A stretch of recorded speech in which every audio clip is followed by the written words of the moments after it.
Hopefully you can hear me. It looks on my screen like you can hear me because I see the little green bar bouncing around when I talk, which usually bodes well.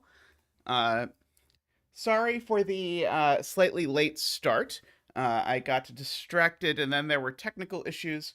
But big thank you to MicroStudy. I was finishing up my next puzzle so that I can put it in testing later. My goal was to put it in testing before stream, but did not succeed at that. But we now, thanks to Micro, have a much more gorgeous looking grid that is available in two versions: a zetamath aesthetic version and a math pesto aesthetic version, as MicroStudy put it. This one is all in on the Zeta nonsense style of puzzle. So if you I know a lot of people prefer the full zetamath nonsense style of puzzle, so I think if that's what you're here for, I think you will enjoy this. This is the line constraint extended universe supercut or something like the something of that sort. You'll get to see many familiar and less familiar characters from the line universe, as well as many Zeta circles. The circles were the cause of build your own shenanigans, as MicroStudy puts it. The Hopefully I will not gravely offend anyone by making modular lines yellow, but I ran out of colors. The issue that needed to be addressed was that the way F Puzzles draws circles, it makes them super thin, which is great if they're black circles, but if the circle is supposed to be colored to tell you what kind of line you're supposed to draw, the circle becomes almost invisible. And so we have that. Yes. I am sad to report to Naverio that modular lines made the cut, but Kreska lines did not make the cut in this version. But yes, I'll just put it this way. I tried very hard to make the puzzle work with 4 kinds of lines because I thought that was enough to be crazy. But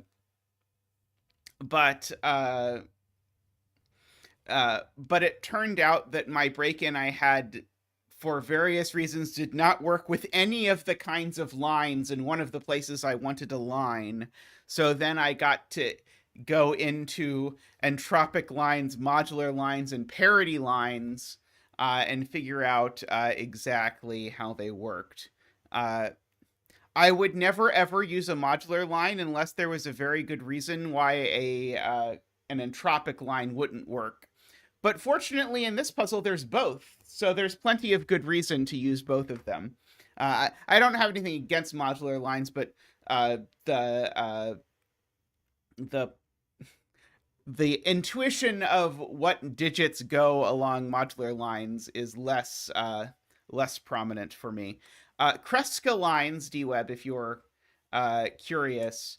Well, Dorlier, the point of puzzles isn't for them to be intuitive to me. The point of puzzles is for them to be intuitive to the people who do them. But Kreska lines, since DWeb asked, unless you want to keep it a mystery, but Kreska lines are lines where each thing could have a white or black dot. So you can put a 2 next to a 3 next to a 6.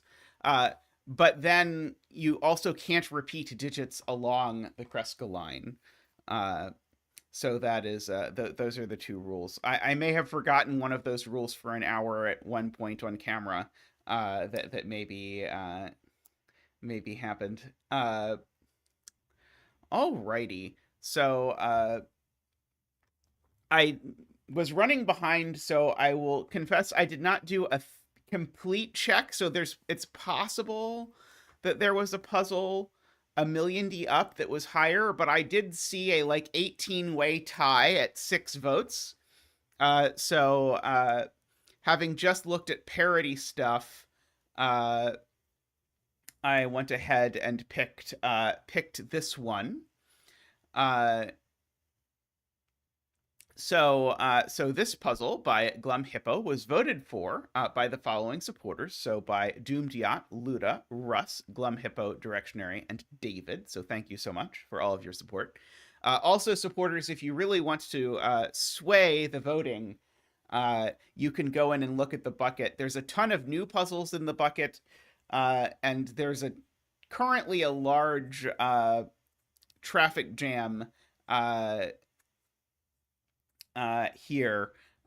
So we have that. We're gonna do one. I know what the next zetamath setting challenge is gonna be. But before we do that, we're gonna have a 200th episode because we're coming up on 200 streams and not that long. So I'm going to take submissions for the 200th stream spectacular before we take submissions for the next Zeta challenge. So before I reveal what the next thing is. So if you're interested in submitting puzzles for the 200th stream, you've got plenty of time to set one. You've got 3 weeks or so, but then we'll do those. And if the past is any indication, we will have plenty of them. And we'll have a thread for them established.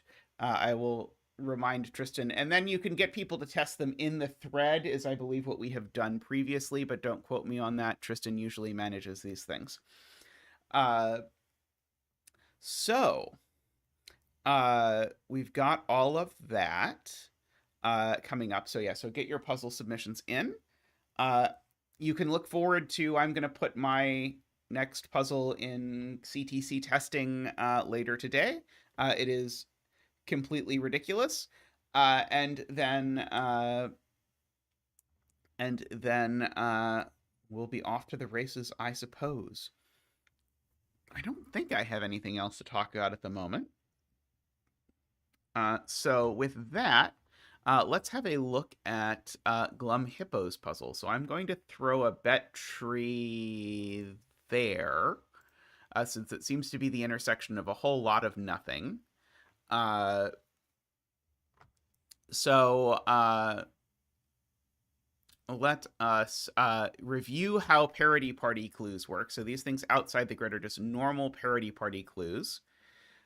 So they do one of two things. So I think it is easiest to write out these and say, what are the two things that you're allowed to do? You're allowed to sum up to the first even digit, in which case this total would be a 2 coming from here. Or you're allowed to sum up to the first odd digit, in which case this total would be an 11. Right. So notice in particular, because the clue is an 8, this is not a valid fill for this particular thing. Isabella, if you have done this puzzle and know a better bet tree, I welcome bet tree suggestions. This just looked like the most out of the way place for me to put a bet tree. But I could imagine something like that could also be, who knows. So that is how those clues work. Also, this is a parity mirror line. And so it says the words that the parity is reflected across the axis. And the word reflected to me suggests that it's opposite, but it's not opposite, it's the same. So if this digit is even, it means automatically that digit is even. And likewise, if this digit is odd, it means that digit is odd. And likewise, those two have the same parity. And the same goes across the entire grid of the whole shebang. Okay, so we've got all of that. Why is the diagonal puce? I don't know. Isn't puce a nice color? I mean, that's the funny thing about the word mirrored in English, is the word mirrored has two different meanings. And one of the meanings is that the things are the same, and one of the meanings is that the things are opposite. And so whenever you hear the word mirrored, it means it's never clear what it means. Yeah, this is a very nearly human flesh line. That's true. We could call it a human flesh line, and then it would all work out. Eraser colored works well. Yeah, I suppose it makes sense I should choose something on the line. My reflex was, oh, don't put it in a clued cell, but actually these are the cells we know nothing about because these lines, these reflect to themselves. All right, so 29 is a pretty large clue. I probably should think about how I'm getting to 29. So,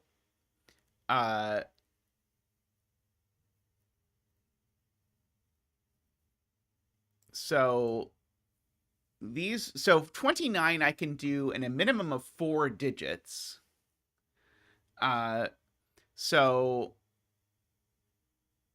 yeah, so so there's 2 ways to do it, DWeb says, but it basically means all of these cells have to have the same parity. Because I can't do 29 and 4 with one of these clues. So it's 29 and 5 or more. Probably in exactly 5, right?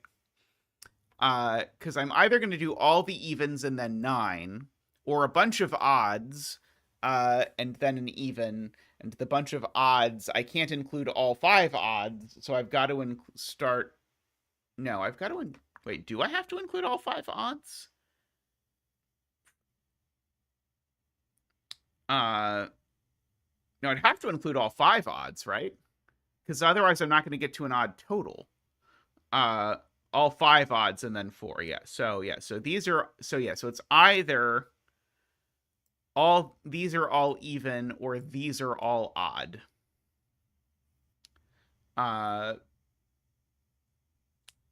7 has at least 5 possibilities, I think. Maybe 4. I think it has 4 possibilities. It could have 5, 7, 9, and then 8. Oh yeah, that does sound right. That does sound right. Somehow I convinced myself that in 5, 7, 8, 9 there were 2 evens and 2 odds, which does not work out super well. So let's go to Jay Dyer's point, which is actually useful, I'm going to guess, which has something to do with one of the 15 clues. I don't know which 15 clue yet. Something to do with an 8 clue and a 15 clue. These 2 clues. So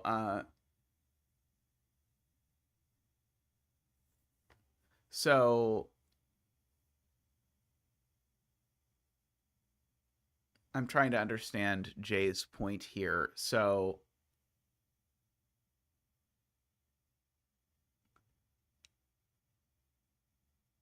I do understand that they reflect to each other, but I don't understand why that implies the thing that Jay says. I do understand that these 2 cells have the same parity. But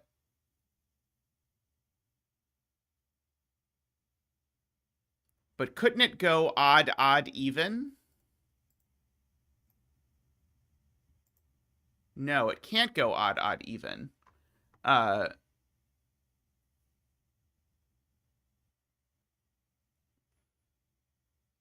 Okay. I do see it now. So I'm going to mark these 2, whatever their parity is, I'm going to mark it by green. So these sums are either summing up to the first green or summing up to the first yellow. Well, if they're summing up to the first green, then it's a 1-digit sum. If they're summing up to the first yellow, then the sums are whatever they are, odd or even, I don't know. But the point is, if they're both summing up to the first yellow, they have the same parity. And if they're both summing up to the first green, they have the same parity. So one is summing up to the first green, and one is summing up to the first yellow. And the one that's summing up to the first green has to be this one, because I can't put a 15 in this cell. And so this is an 8. And we get to start with an early 8 dance. That would not have been an early 8 dance if Jay had not been here, I suspect. Ba-boop-ba-doo. Woo! Ba-doop-ba-doo. Woo! Ba-doop-ba-doo.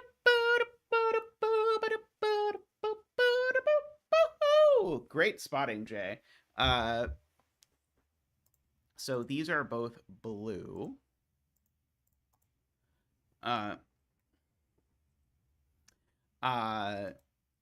Selena is correct. 5 is the green digit, we should understand. And the number of the green digit shall be 5. Let's see. Okay, so yeah, so we do have some like sums that must be multiple digits. So like, oops. So I am going to put a line in here to indicate to me that all of these are the same parity. And so, oh, that's not quite true. What we concluded is all 3 of these are the same parity, and all 3 of these are the same parity. And those 3 reflect to those 3. Aha, that's interesting. These 3 reflect to these 3.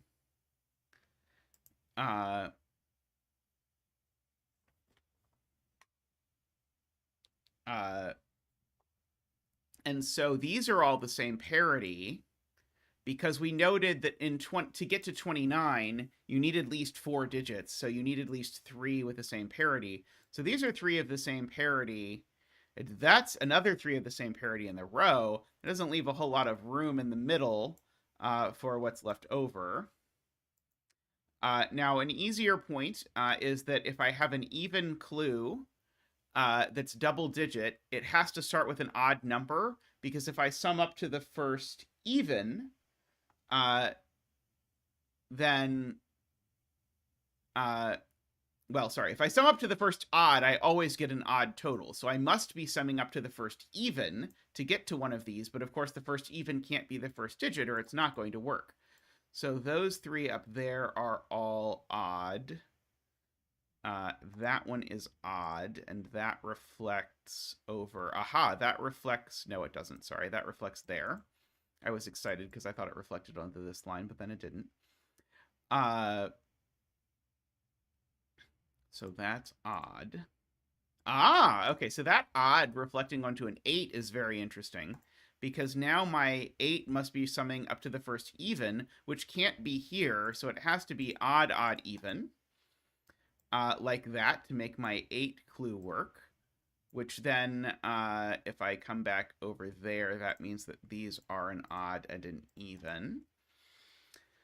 One of these is 1, of course.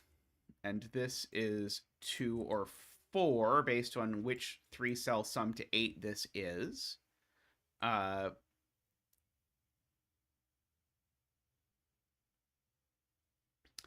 Dorlier's pointing out that if this is odd, then we could never make the 10 clue work, because the sum of the first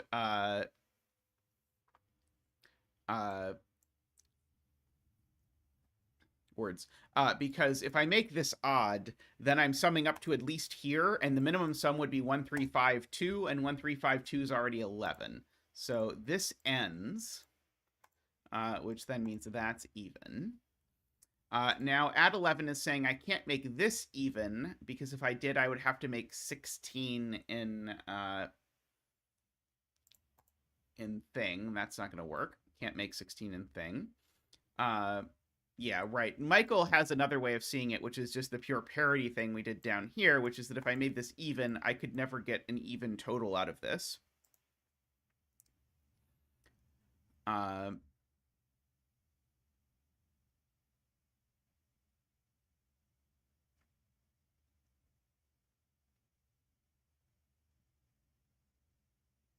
Right. DWeb points out these 2 are the same parity, and now that parity can't be odd, because that would put 6 odds in the box. So they're both even, and that's odd. Good. 2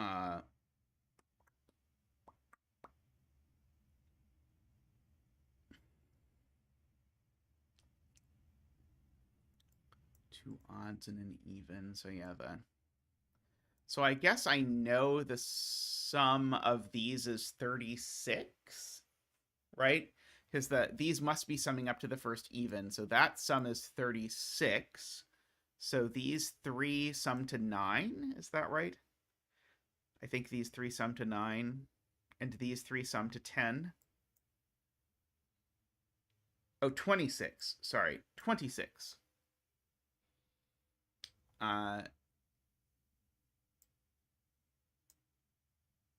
Okay, so I can do this in an incredibly convoluted way. I can do this math. So these cells, I know their sum, and then these cells, I know their sum, and I also know the sum of the blues. So please hold, this is going to take me forever. So these sum to 26, and these sum to 26. So double, I've got to do a principle of inclusion and exclusion thing that's going to be complicated. So the total sum of these cells, if I count this twice. Oh, I don't actually know, do I? I don't have enough information. I don't think I have enough information. I know that these sum to 20. I was thinking that knowing that these sum to 20 and that these summed to 26 was going to be enough, but I don't think it is.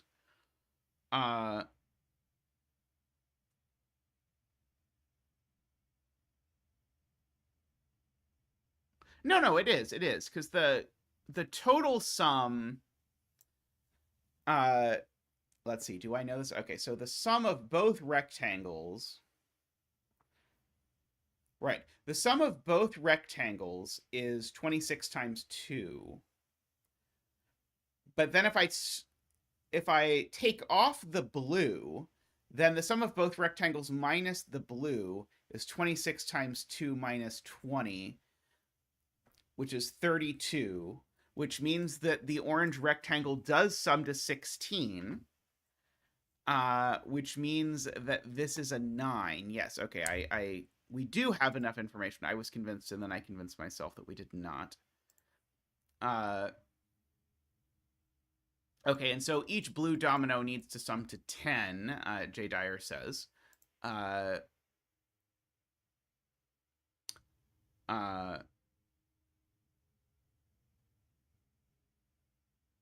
Let's see. I do believe that each blue domino has to sum to the same number, or we would not have these being the same number. I guess the way I did it didn't assume that these two sums were the same, but they happen to be the same. Let's see. Does that 9 do anything? Was this even intentional? I don't know. So I guess, yeah, there's a virtual 2-4 pair. I agree.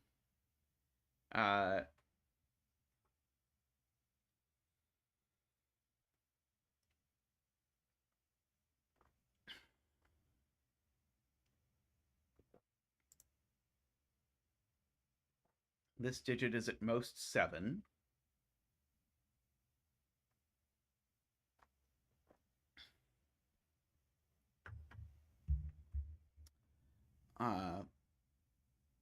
Only one of these digits is even.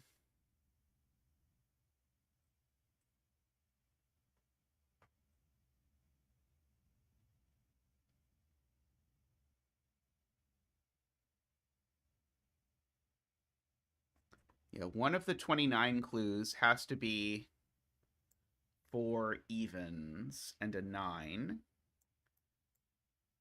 Do we know anything about... Oh, okay, so the point is this from MicroStudy. One of these, because of the way that these mapped, I know that one of these strings is odd and one of them is even. The one that's even is 4 evens and then an odd. But that odd goes here or here, so these are always odd, is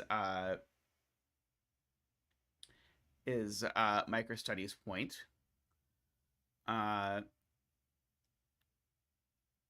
So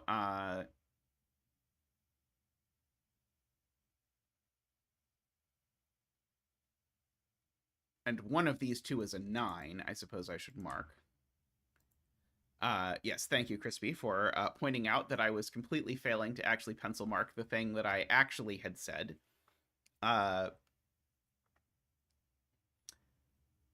So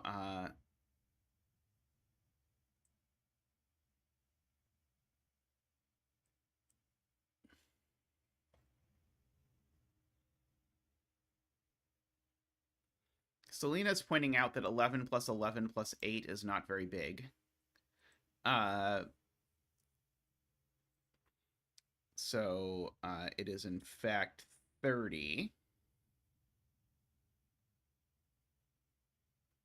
Don't quite know what to do with it, but it is noteworthy. I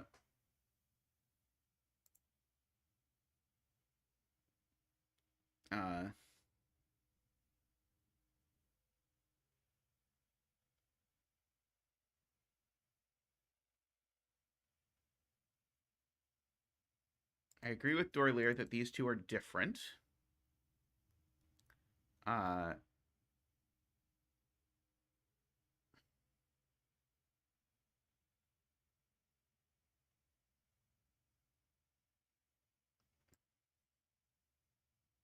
Right. If these were both odd, this is Jay Dyer's point, which is, I think, helping me understand Selena's point. If these were both odd, that would be a big problem, because the fact that they're both odd would mean that these three cells... No. These can't be both odd, and they can't be both even. That's really the way to say it. If they're both odd, then my parity doesn't even work. Because if these are both odd, I can't possibly get to an odd number. And if they're both even, I'm already above 11. So these are neither both odd nor both even. They're an odd-even pair. Maybe I can denote that with a green line to say that these are opposite parity. Actually, no. I can denote it with a red line because red line literally means they're opposite parity. Okay, we'll do that. These are opposite parity. If these are both odd, does that break? If these are both odd, then that's also going to have to be odd, and that doesn't work either. Because if these are both odd, then in order to get an odd sum, that's going to need to be odd, but now I've put 6 odds in the box. So these are not both odd. And they can't be both even either, because if they were both even, that would then put 5 evens in the box. So these are also an even-odd pair. And what that means is that actually these are 2-cell sums, making these sum to 22 plus 8 is 30, meaning these 2 cells need to sum to 15, which means that one had better be odd. Or alternatively, it better be odd because we've accounted for all the evens, if you prefer.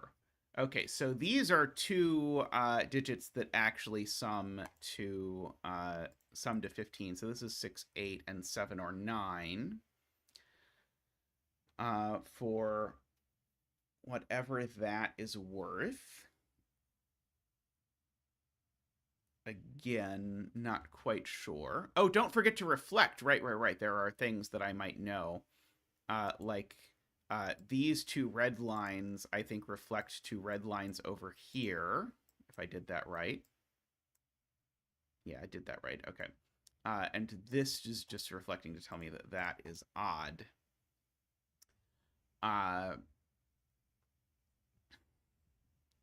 Now, do I know that these are different parities? If these were the same parity, that parity would be even. And that's not actually going to work. Because if these are both even, then these are going to both be odd. And I can't have both of these being odd. Because then this would be 3 odds in a... Actually, no, maybe these could both be odd. They could be 3 odds in a row, 1, 3, 5, and then a 2. Never mind, it's okay. It's totally fine, I think.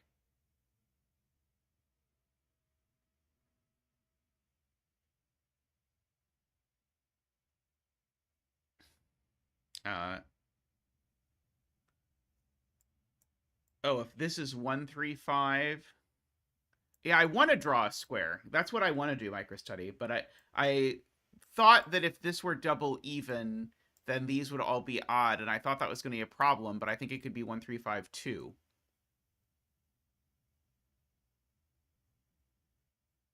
But the point is that then this would be 2, 4, and this would need to be a 5.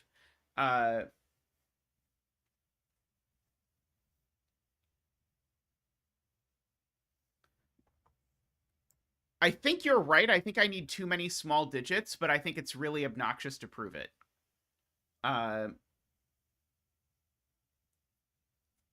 Uh, but yeah, I think it is true. I think if you inspect the arithmetic, if these are even, uh, I don't think it works, but I think it's heavy into the bifurcation palette. Because if these are both even, these are both odd by our parity lines. And now that has to be even because I'm not doing 11 in more than 4 cells. But now that's a 2. These are a 1, 3, 5. Uh, and now this is a 7 or 9 plus 2 even numbers does not equal 11. So it's a lot of obnoxiousness. But the end result of the obnoxiousness is that I get to draw the square. Uh, uh,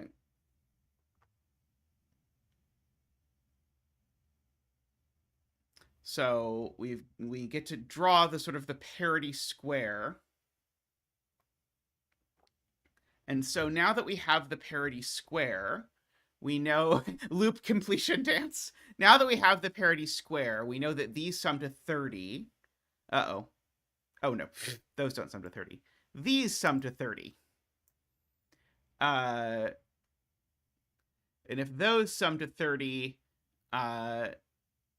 then I guess that means these all sum to 15.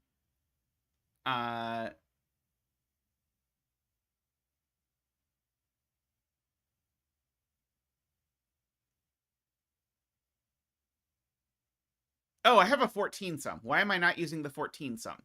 Yes, I should be using the 14 sum because I know these sum to 22, and then I should incorporate that plus 14. 22 plus 14 is 36. That means these add to 9, which means that's a 1. Okay, yes, that's a smart way to do it. Okay.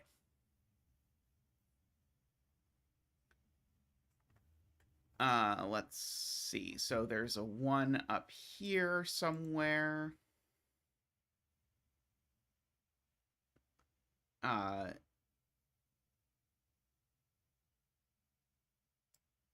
So I guess I can sort of write in possibilities here. Is it still, it's not, I think it's still everything. Uh,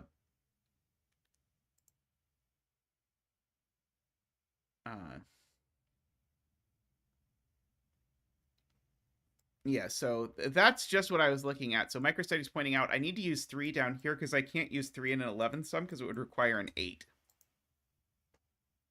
So there's a 3 down here somewhere. For whatever that is worth.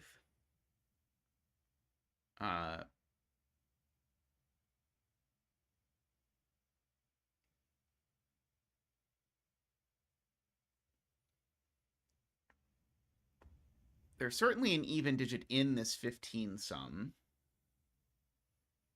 So that sort of gives me 3 even digits I roughly know about in the column.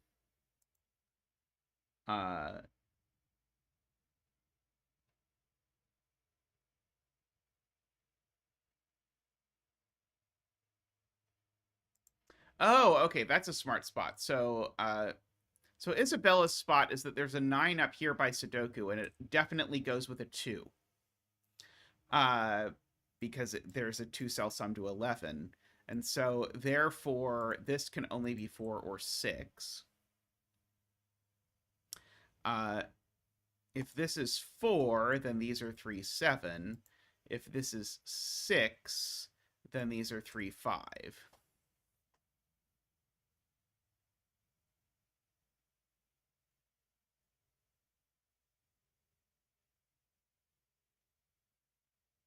Right. And so the point is now, remember, each of these pairs of evens sums to 10. So this 4, 6, looking at these, means that these are the ones that are 4, 6. That is delightful. That's 2, 8. That means that's a 2. So that is very cool. Okay, so if that's a 2, then these I know are a 1, 5 in order to make a sum of 8. It's very smooth.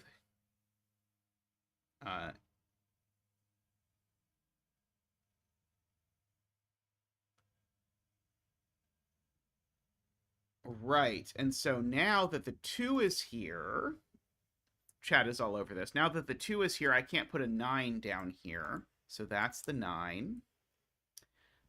So there's a 9 over here somewhere. And the 6 can't be here either because it would require a 5. So that's the 6. So these are 3, 8, and 4, 7.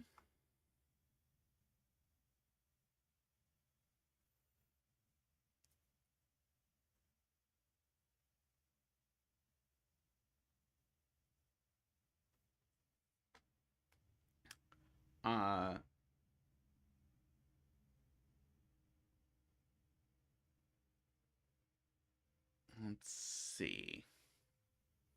We're slowly ruling out options for the 7. There's now 2 of them, I believe. So the only options are that it's a 7 or that it's a 3, 4. So I can write 3, 4, 7 in there. Hey, Amy.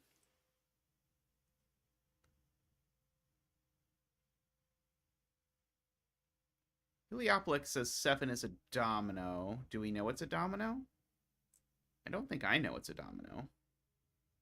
Yeah, it's a domino or a monomino, unfortunately. Let's see. There's an 8 in here somewhere. I don't think that's worth pencil marking yet. I guess I know exactly what triple this is. Oops. No, that's not what I wanted, and you know it. I only wanted to do that here, Mark. In a totally reasonable place to do this. So these are 3, 7, 8. Does that tell me in some weird way about what's happening with this parity mirror clue?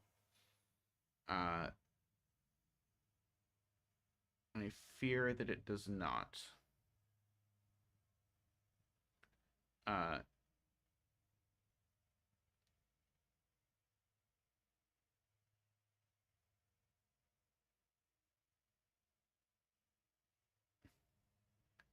Do I actually know this isn't 3?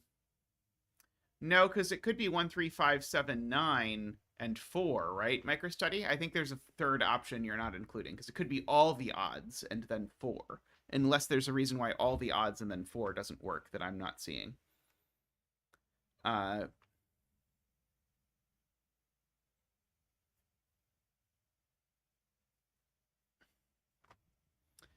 uh,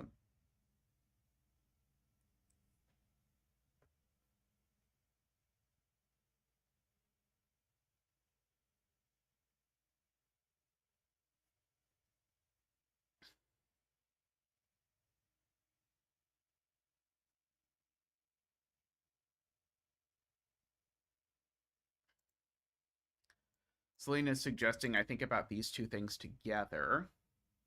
But I have D-Web's question about why the 15 couldn't be 4 cells.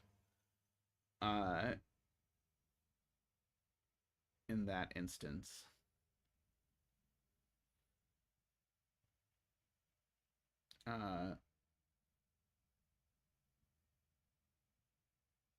Let's see.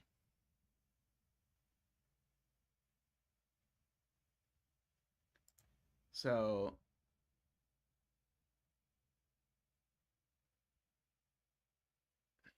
because 1 is gone from the column. Yep, that's true.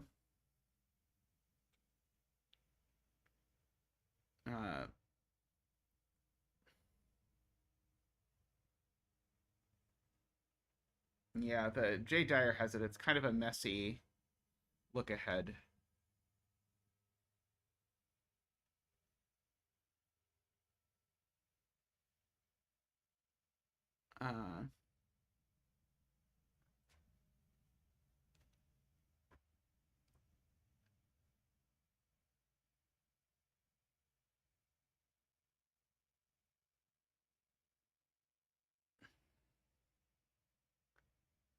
Ah, right. Okay, so that's a smart spot from Michael. I can't put a 7 here with the 1, so the 7 in this box is definitely down here, which means that does not actually tell me much.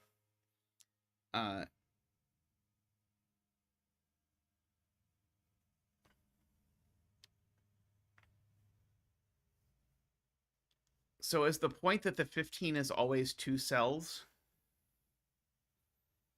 Because if I try and make it more than 2 cells, or maybe it could be 3 cells? No, it can't be 3 cells.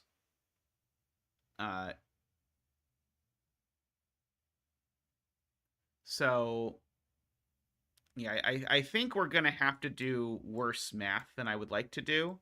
But imagine that this 15 is 3 cells long, then these two are the same parity. What is the parity? Uh, well, the parity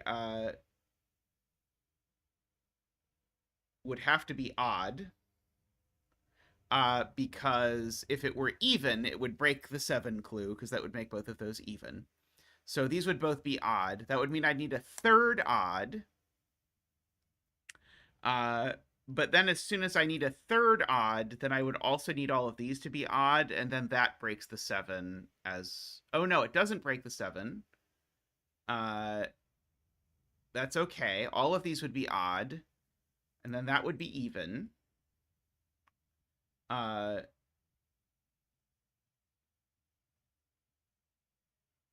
So I think it would have to be 3 odds and then an even. And so the question is 3 odds too many? 3, 5, 7 is already 15. Yes, so that doesn't work. Yeah, the min 3 odds is already 15 is the point. So this has to be a 2-cell sum, because if it's not, screeching record noises, it eventually breaks 7 hours later. So this is a 2-cell sum, meaning that these are opposites. It doesn't tell us what is going on here, unfortunately. So we are there on that. Right. I know what the sum is, because it's a 2-cell sum to 15, and it's not 7, 8, because there's an 8 in the column. So this is 6, 9, which makes that a 4, which now tells me that there's a 7 down here because there's not a 7 up here. So these are now a 3, 7, which now tells me there's a 7 over here somewhere. That makes these a known triple. That doesn't have as many digits as we have.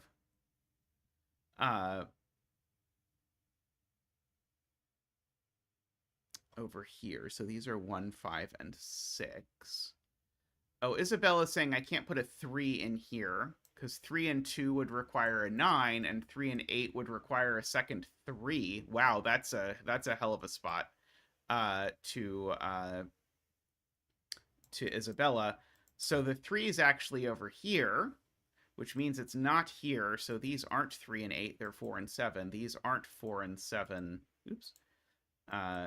They are 3 and 8, which now makes that a 2 and an 8. And now these have to be 1 and 3 in that order, in order for this to possibly work. And so now this 1, if it goes with a 6, would require a 3, but there's already a 3 in the box, so it's a 4 and a 5, and a 6, and apparently a 7 to make all of that work out. Now, Garion has my favorite point whenever it shows up. This cell sees every even, so it's odd. I mean, I don't know if it does anything, but it's cool. 3, 5, 7.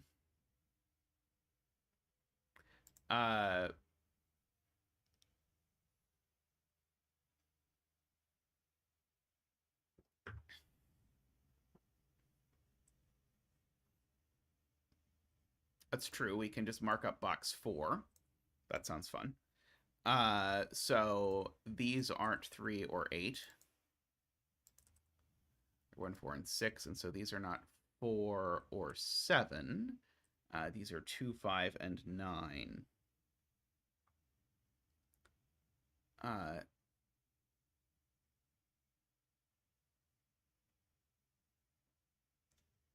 3 joins 7, that's true.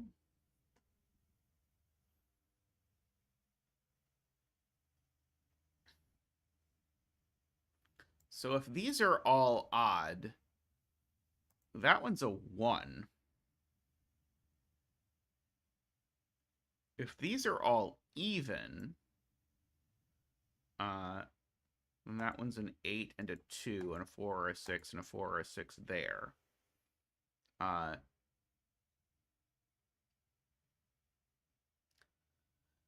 It's not quite as exciting as I would hope for.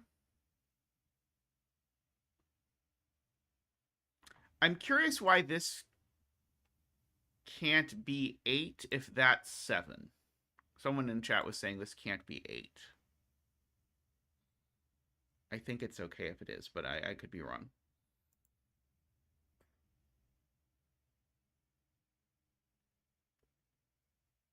So does the square do freaky things has been called.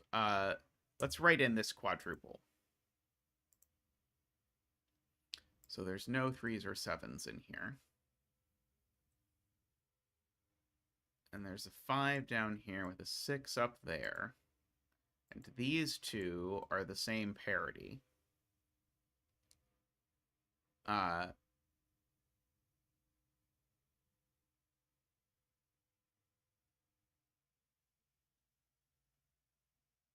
These two are opposite parities.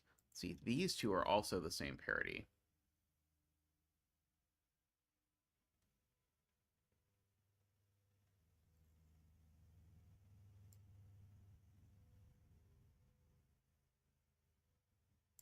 So 2 and 6 are at opposite corners, and 5 and 9 are at opposite corners.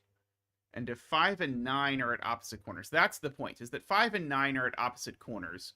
And if 5 and 9 are at opposite corners, there isn't that. Or alternatively, I suppose, these two, here's the much, okay, I was trying to do this in a way more complicated way than it needed to be. These two are opposite parities.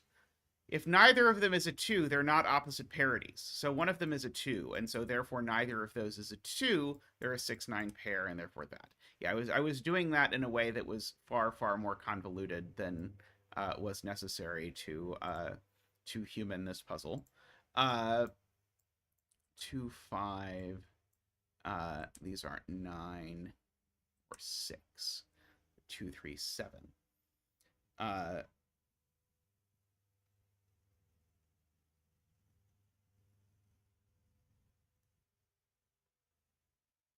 Okay.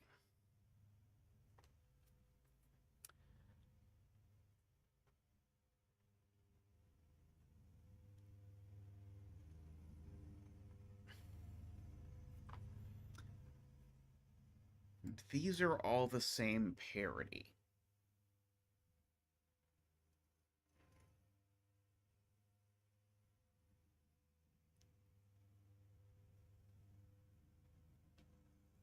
Oh, yeah. Right. So MicroStudy has a beautiful spot. Remember, these are all odd or all even. If they're all even, then actually all of these are even. So they're 2, 4, 6, 8, followed by a 9.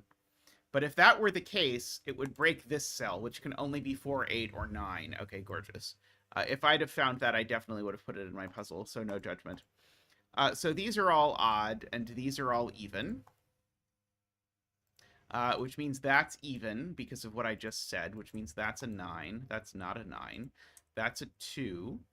That's an 8. This is a 4 or 6. That's a 1. These are all even as well. Let's not forget our mirroring. So this is a 6. It's not a 9. This isn't a 9 either. This is a 2. Oh, in fact, that is the other even. So these are both odd, these are both odd, and that's odd, actually. In fact, it's a 9. So this, therefore, has somehow become a 4, making that an 8 and a... Thank you, keypad. 8 and a 4, making that a 6. And that's the other even by mirroring. So all of these are odd. This is a 4. That's a 1. Like that. This is odd. And so indeed this sum is all of the odds and then 4.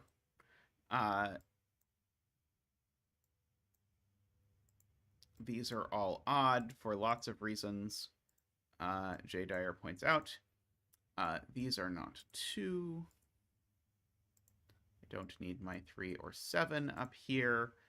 I only get one more odd in this box, so it cannot go in either of these spots because it would make both of them odd. So those are both even.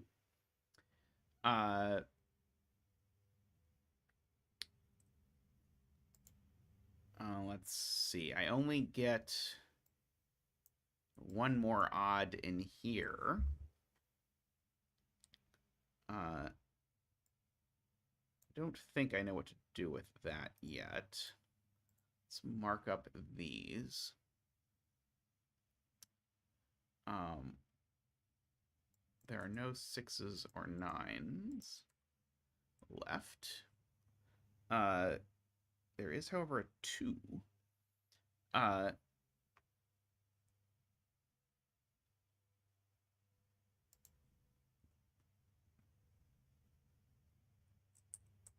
Fair spot to J. Dyer. This can only be 2 or 6, because if it was 8, this would need to be a 9, but there's already a 9 in the box and column.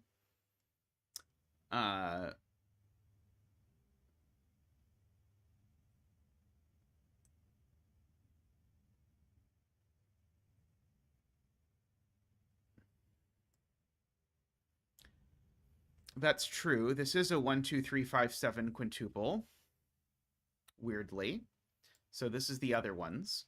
So it's not 1, 2, 3. It could be 4. It's not 5. Could be 6. It's not 7. It could be 8 or 9. So we have that. And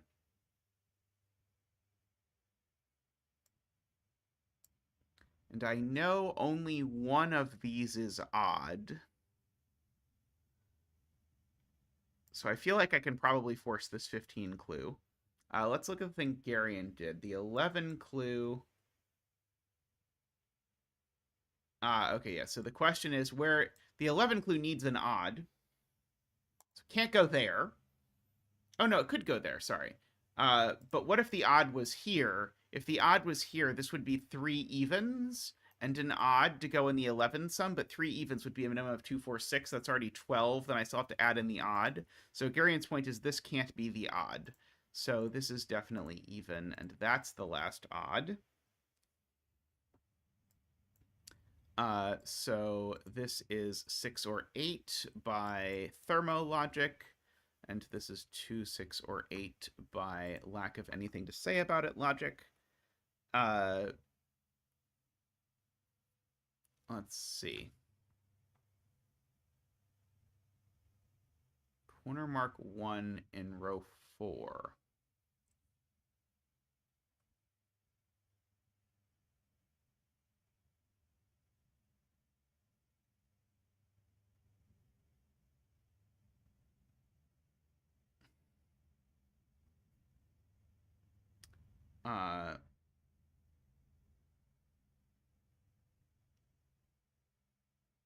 I agree. Dorlear is pointing out the observation that there needs to be an odd number of odds on the mirror in each box. And so, therefore, these are either both even or both odd.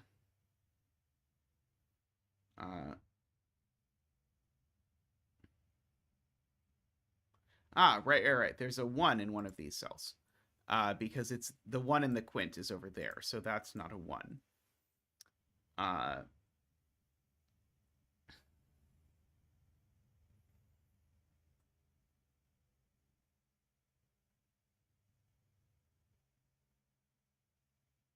Yeah, so these two are also the same parity, whatever that happens to be.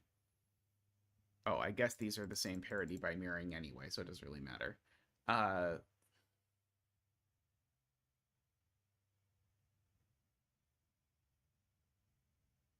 Okay. Garion has found another good thing, which is that I can corner mark 4 over here. And so so 4 is in here.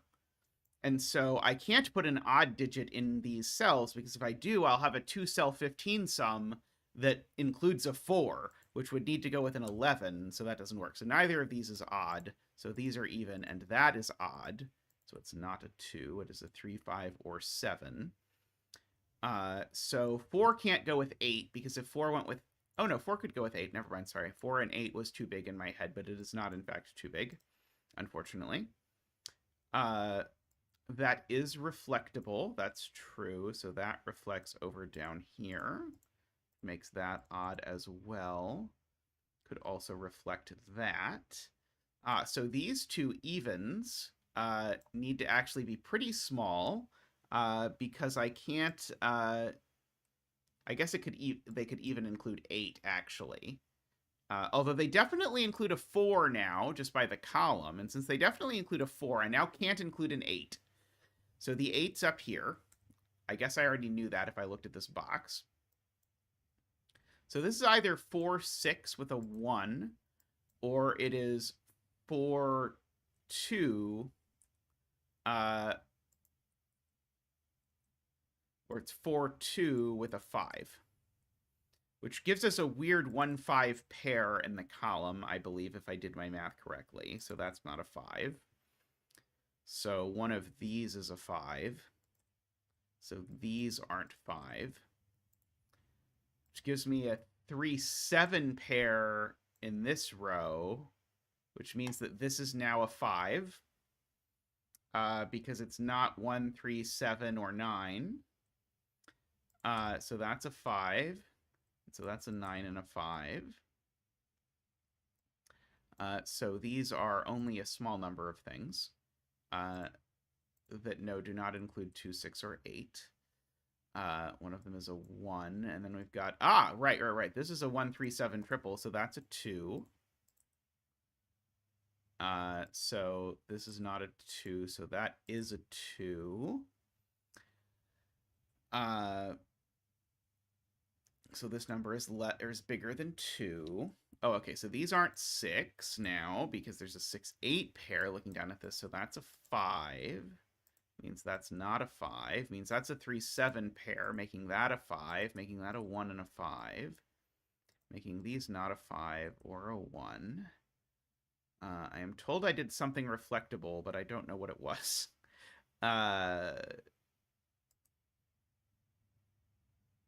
Oh, that too has made that even. There we go. There's my reflectable thing. Okay, so this is... Oh, this is just a naked 8. Good. One of these two is a 6. There's a 4. There's a 4 over here. So... there's a 4 in these two, and so it either goes with a 3 or a 7. So this is, funnily enough, a 3, 4, 7 triple. This is my favorite triple in the puzzle. Because there's a 4 in one of these two cells, and it either goes there, in which case it forces a 3 there, or it goes here, in which case it forces a 7 there. So, therefore, there's a 3, 4, 7 triple, which makes this a naked 1.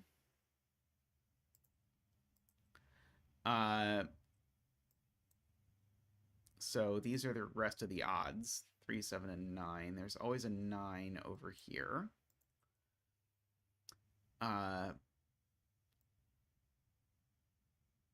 This is a 1 by Sudoku, of all things.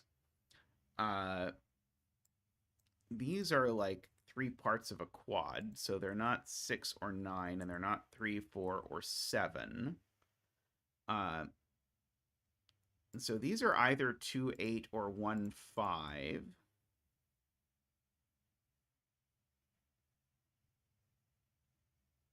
It's being pointed out this is never the 7 by several people who are very excited by it. If this was the 7, it would force this to be a 3 or a 4, and now my 7 sum is way broken. Does that actually do something?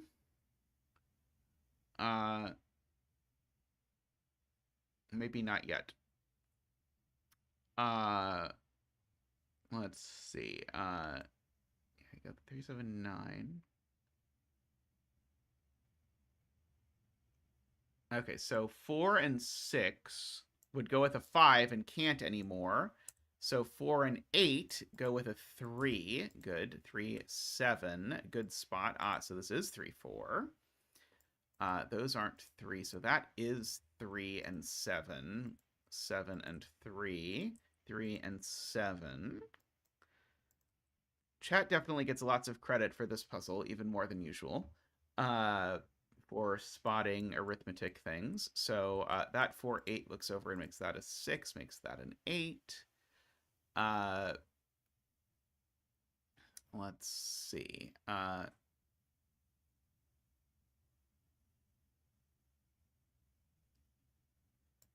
So I guess this is only a pair now. It's a 6, 7.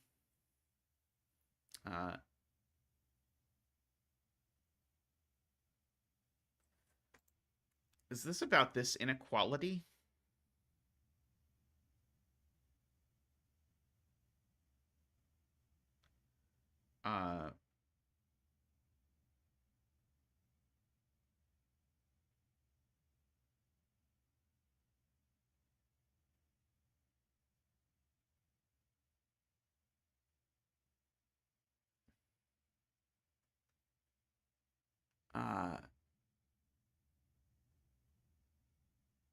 So somehow this is going to turn out to not be possible to be a 5.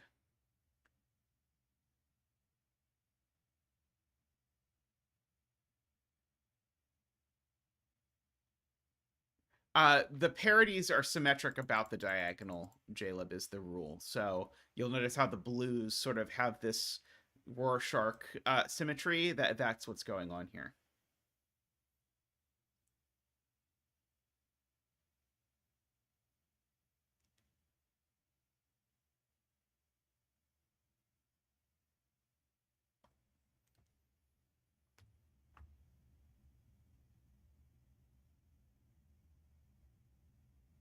Yeah, so people are suggesting there's something weird going on with the parities down here.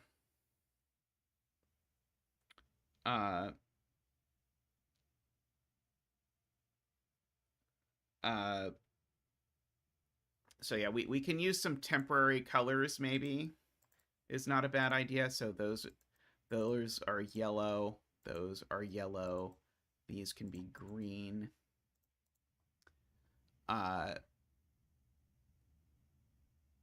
And now these are both, we'll say, purple.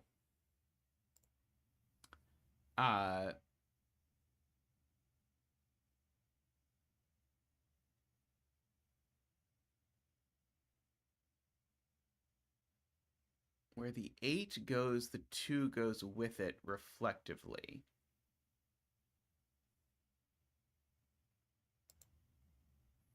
Right. Okay, that's the point, is that either these are, so these two are the same parity. And so if that parity is even, they're 2, 8. And if that parity is odd, they're 3, 5, but I don't care. But if these are odd, then these are even and they're 2, 8. And so the point is these two cells could never be 2 or 8. And so the 2, 8 in the box have to go over here, making sure that these are even and these are odd. Okay, that is very bizarre. I like it, but I don't like it in this puzzle as a conclusion, because it's not the kind of geometry that has been happening in the puzzle, but I think it's a very cool thing to do. Oh, odd is orange, I am being told. My brain is broken. Yeah,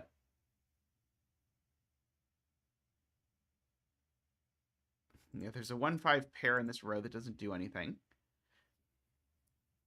Selena says, I don't think it does anything, which is what makes it cool. That is a very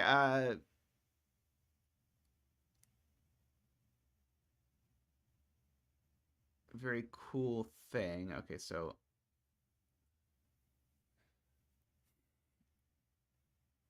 do we have to like write in the universes in the corner or something? Uh uh I'm not wholly opposed to doing that, if we have to. Let's see. Veer says this can't be a 4.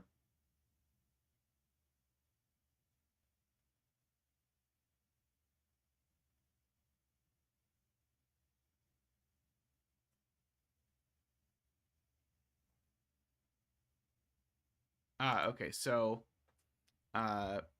bifurcation mode engaged. People say if I put a 3 here, it makes this a 1, which makes this a 5, which makes this a 2, and then if you look, 3 and 2 are now the same color, which does not work. So bifurcation mode says that's actually an 8, which then makes yellow blue, and makes green orange. Good spotting there. That was a very random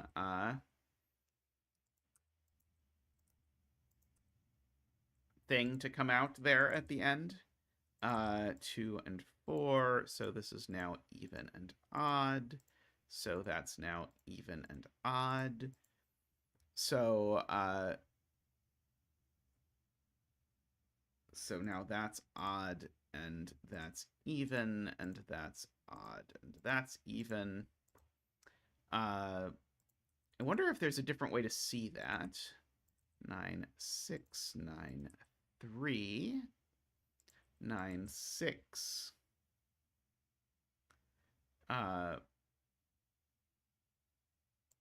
2, 8, 4, 8. Oh, also 3 is known as odd.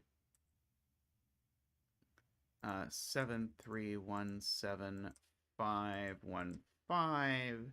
And the bet tree is a 1. So congratulations to all the 1 betters.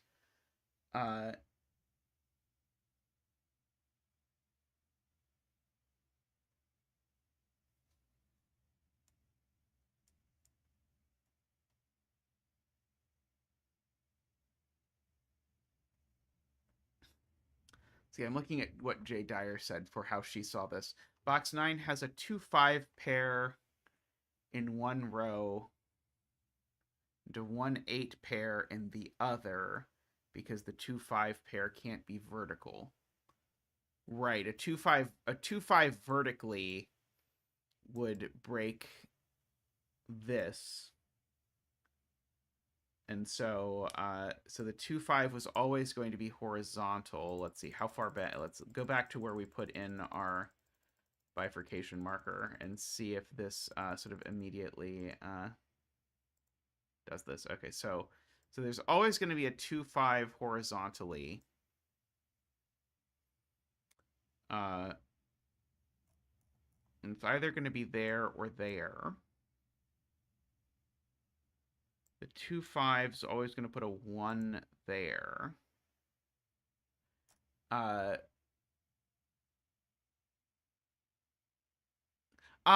so there's a 2-5 and a 1-8. And then the point is if I put 1-8 here, then it makes this inequality 3 is greater than 5. Okay, I like that slightly better. Yeah, so right. So one of these pairs is 1-8 and it's not that one. That's a little bit cleaner. Very neat puzzle though. The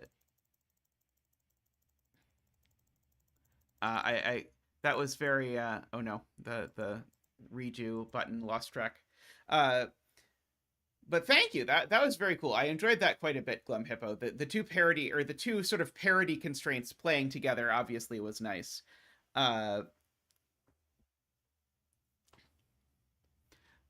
That is true. It does spoil. Jay's way would have spoiled the bet tree way too quickly. That is a concern that we must avail ourselves of.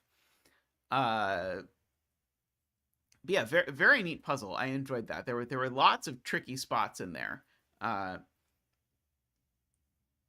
yeah, the that last step makes a lot of sense. Alrighty, so I'm going to take a quick break, and I'll be back in a moment with more puzzles. So see you all in just a moment.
Welcome back. We have a dog puzzle up next. So this is a distinct arrows puzzle. So in this puzzle, we have a whole bunch of arrows, all of which seem to have length 2, if I am correct. And so the way an arrow works is the digit in the circle gives you the sum of the digits along the arrow. So a 3 is 2 plus 1, for example. So that is rule 1 of Arrow Club. But rule 2 of Arrow Club is that in this puzzle, I can't repeat arrows. So if I can have a 3, 2, 1 arrow, but I can't have a second 3, 2, 1 arrow. So I've got this. So I did a puzzle like this with Renbon a while back, and then Memerister did one with arrows that I loved. It made my Puzzle of the Year list in whatever year that was. I think it was actually not last year, but the year before that, if I recall. Wow, I've been doing Sudoku a long time now, it feels like.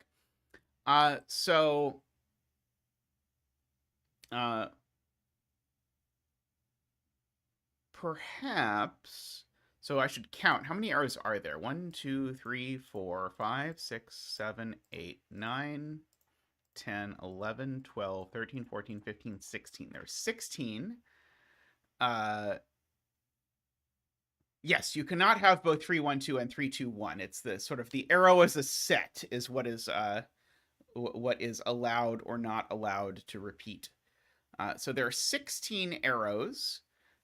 How many arrows are there in total that you can make that are length 2?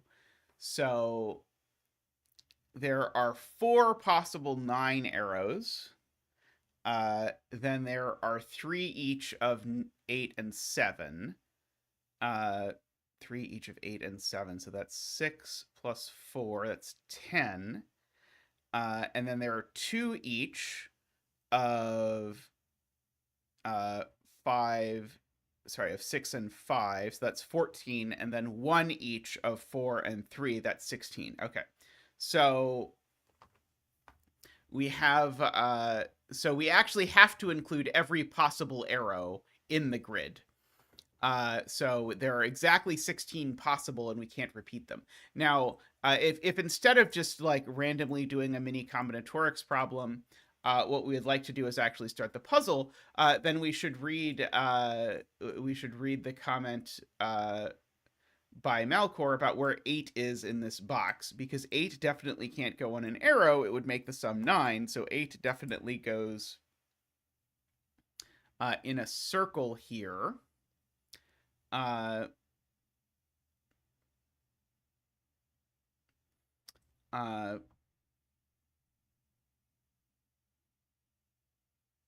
Right. So yeah, so these 6 cells, so Garion has another good spot, which is that these 6 cells add to a minimum of 21.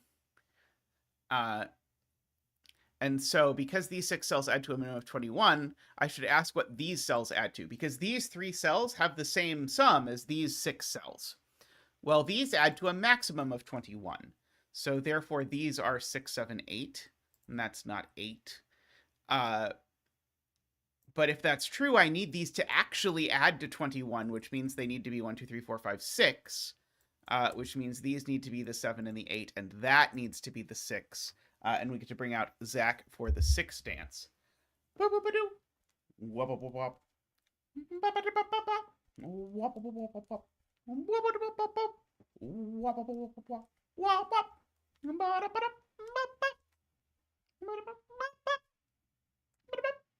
Thank you, Zach. Thank you for your 6y dance, as always.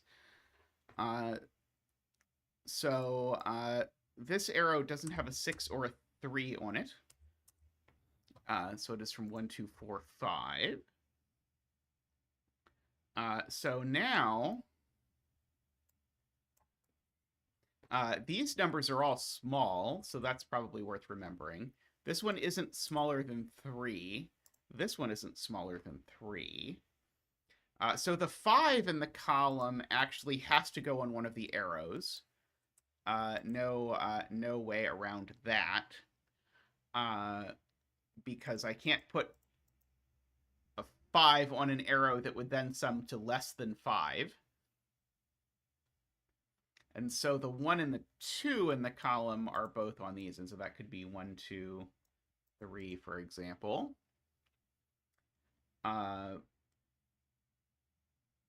Let us see.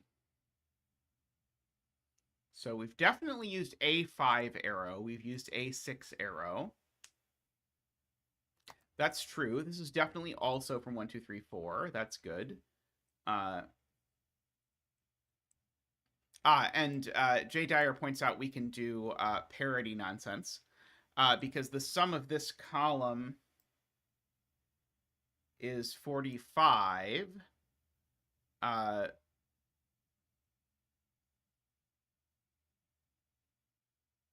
And these have an even sum, and these have an even sum, and so therefore these two have an odd sum, but these 3 have an even sum, and therefore this is odd.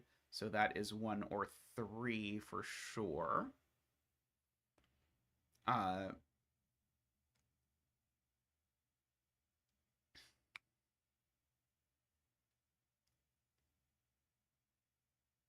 So we've used 1 6 and 1 5 virtually.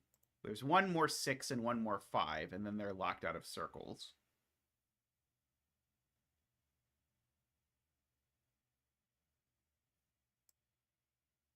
So yeah, we can ask about 7, 8, 9s in this box. They have to go in these cells.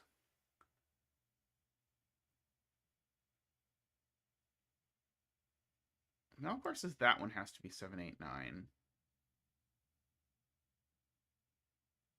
Yeah, so if this is not 7, 8, 9, none of those are 7, 8, 9, and then I only have 2 spots for 7, 8, 9s. That's very smart. Okay, so this is always 7, 8, 9. I agree.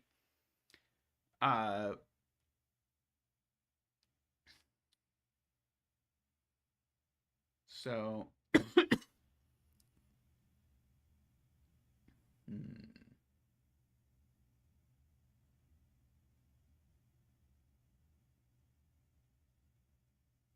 Okay, so this arrow...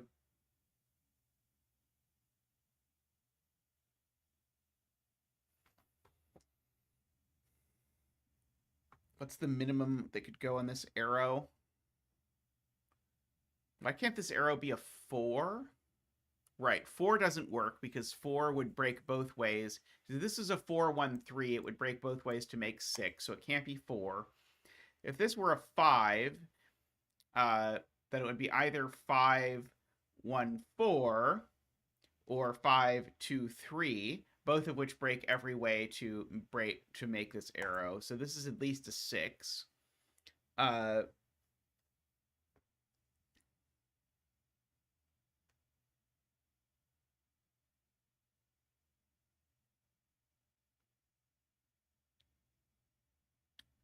It's a good spot from Michael. The 7 here is not a 2, 5, because a 7, 2, 5 would break this.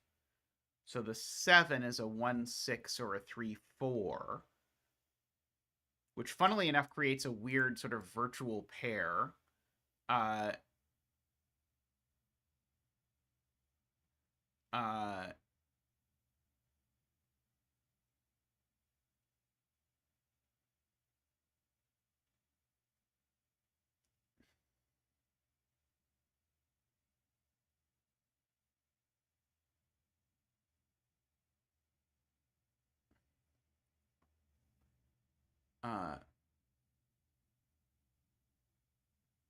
So I'm sorry, I'm trying to understand Garian's proof. Right, these two. Okay, so here is Garian's proof, which is much better and gives us more pencil marks. These 3 cells sum to at least 21, which, noting that these definitely sum to 6, tells me these two sum to at least 15, which means these 2 cells sum to at least 15, which means that this is at least 6, but actually at least 7, because that one can't be 9.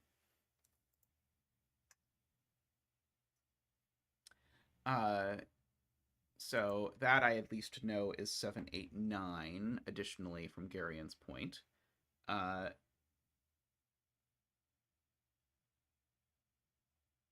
And interestingly, if this is a 7 or 8, it goes there. Oh, that's interesting. Okay, so this can't be 7 for the weirdest reason. Oh, no, no, no. It's okay. It's okay. Darn it. Because if this is 7, it can go along the arrow, and that can be 8. So yeah, if this arrow is 7, I have to put 7 in this row, and I can't put it there. Because if I put it there, then these only sum to 14, and they need to sum to at least 15. So I'd have to put the 7 on the arrow with the 1, making that an 8.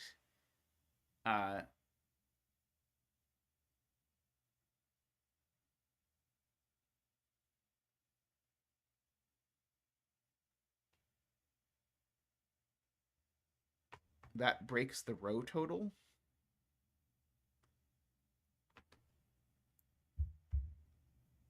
Oh, right. I can only get to 21 if these are exactly 1, 2, 3, 4, 5, 6. And so if this is a 7, I really can't. Because if this is a 7, then I really am screwed. Because if this is a 7, I'm forced to maximize these to get to 21, and then I can't put the 7 anywhere. So this is not a 7, albeit probably not an intended step in the puzzle.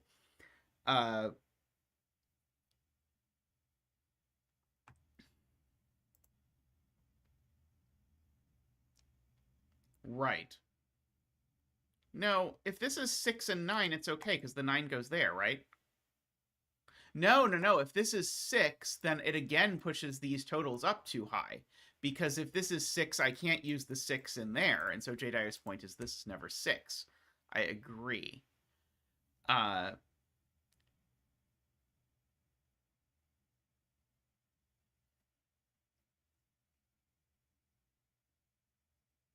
Okay.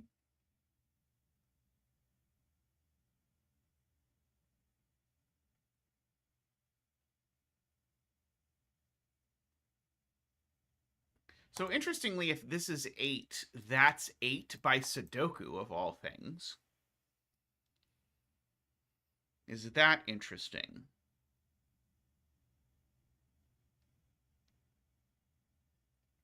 That would allow a 1, 7 up here. Because then my total would be 22. That would use all the 8 arrows. That's true.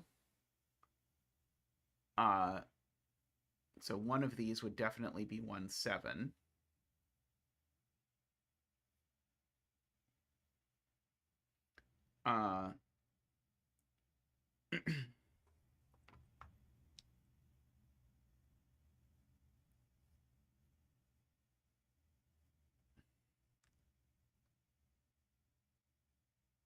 Row 4, column 2, 3.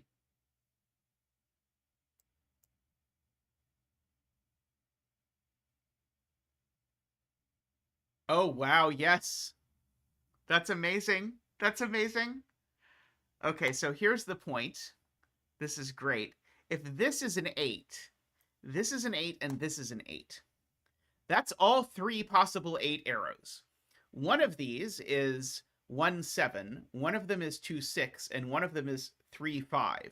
But all 3 arrows, that one, and that one, look at these cells. So these could not be any of the numbers I said before, including 1 and 2. That doesn't work. So this is never an 8. It's always a 9. That's an insane spot. Beautiful setting, though. So there's a 9 over down here somewhere. Probably in the circle, but you never know. Uh,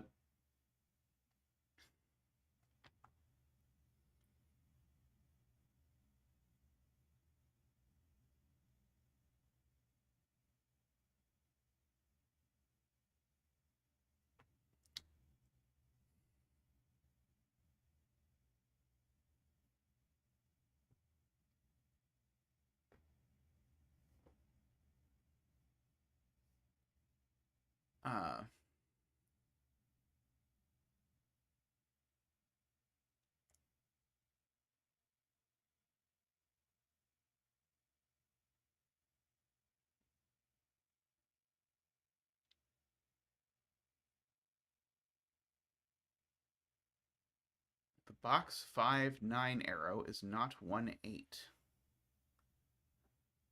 Row 4, column 6 is 5 or 7 by row math.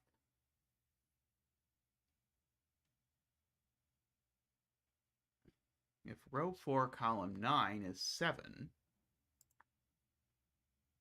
we need exactly 22 on the row arrow cells.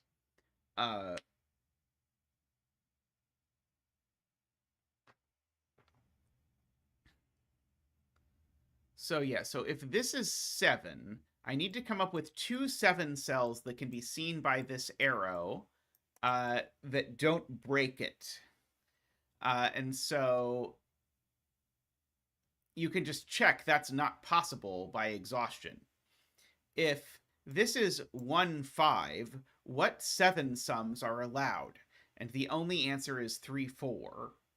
And if this is 2, 4, what 7 sums are allowed? Only 1, 6. So this can't be 7 because it would be a different 7 arrow looking at this cell. So this is never 7. It's always an 8. That is always, or that's awesome to Isabella there.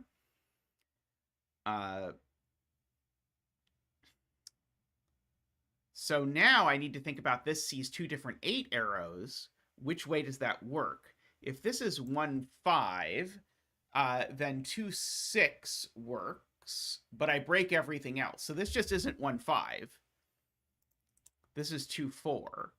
And so 2, 4 allows me to still make 1, 7 and 3, 5. And the 7 arrow without 2 or 4 has to be 1, 6. So the one down here, so the 7 arrow down here is 1, 6. So the 8 arrow is not 1, 7. It's 3, 5, which means this is 1, 7 for sure. And so now I know these cells sum to 22. So this is 3 and 5, 3 and 6. Wait, did I do that math wrong? 6 plus 8 is 14 plus 9 is 23. They sum to 23. Well, this can only be 3, 6. It's the only thing that's left for the row. 1, 2, 3, 4. This is a 5. Just to make the row work.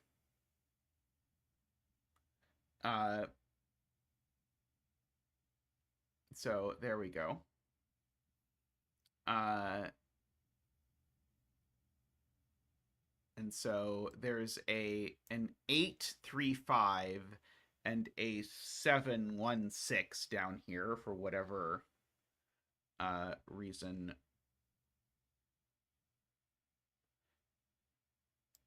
Is it at all interesting that if I put the 7, 1 here, it makes these a 1, 7 pair? I do not know. Probably breaks if I think about it. I'm guessing this is probably not the 7 arrow.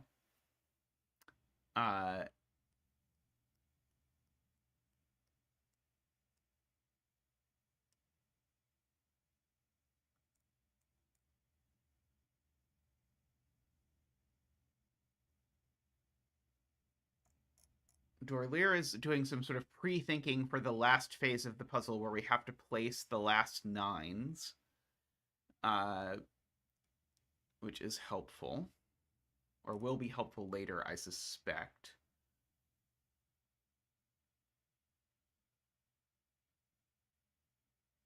So this is a minimum of 5.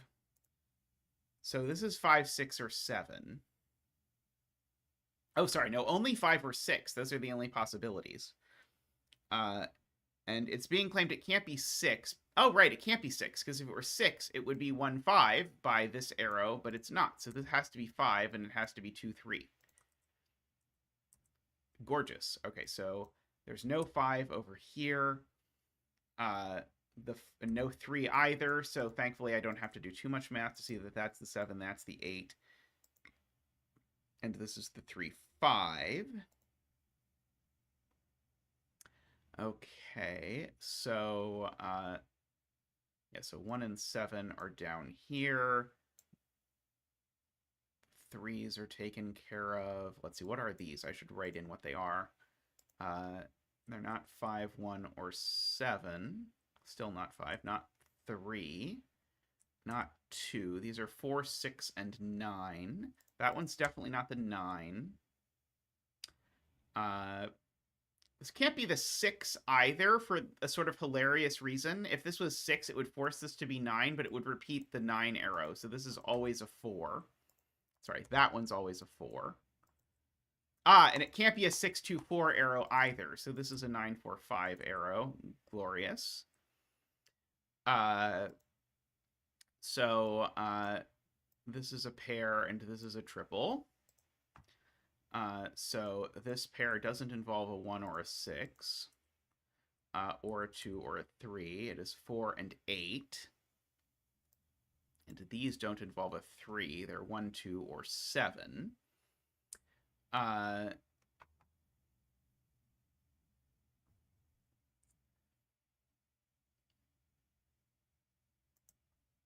Yeah, I enjoy the unique configuration rule. I only set one puzzle with it, but I enjoyed that puzzle a lot. Although it was one where Simon did a really hilarious solve path for it. That was, like, from a 1,000-mile point of view, equivalent to my intended one, but his phraseology involved set.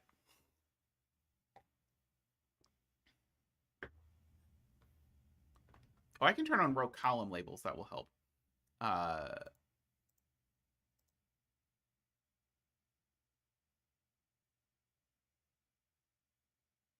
I'm being told 781 would... Oh, 781 does create a repeated arrow. I kept looking at this arrow and saying it doesn't. So yeah. So if this were a 7, it would create a 781 arrow, which I have hidden over here. So in fact, the only remaining 8 arrow is 826. So funnily enough, this is either 413 or 826. So we get a bizarre 3-6 pair in the column. The weirdest of 3-6 pairs of the day so far. Let's see.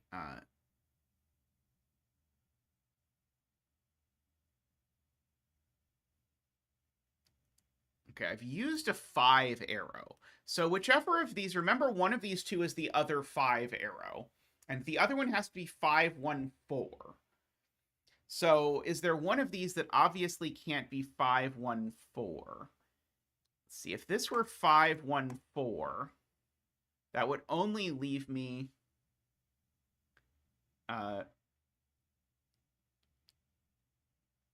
that's true. That's a good way to put it. Both arrows need to have a 1 regardless. Because either it's 5, 1, 4 or it's a 3 or a 4. So there's always a 1 here. Because it's either 5, 1, 4 or it's a 3 or a 4, which always involves a 5. And so therefore that's a 1. Gives me the 6 and the 1. That's a great spot, Selena.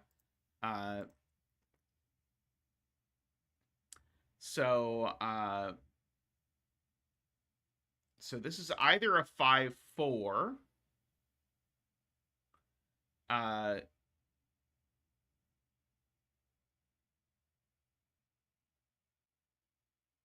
Okay, right. So if this is the 5, great.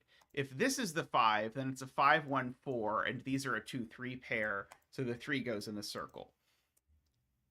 So so the point is this is always a 3, 5, just by doing a tiny bit of case examination. So we have those going there. Right, this can't be 8 because 8 requires a 2 now. 8 is now 2, 6 only.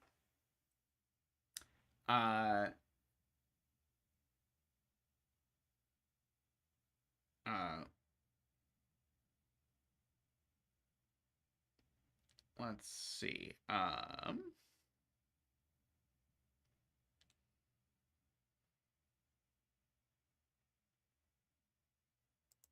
7 would need to be 2, 5, or 3, 4. 2, 5 would make this a 3, 4 arrow the wrong way. 3, 4 would actually make this a 5, 4. So I think 7, 3, 4 might plausibly work.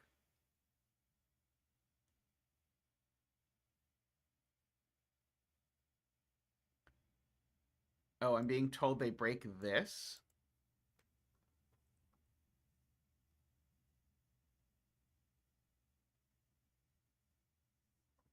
Oh,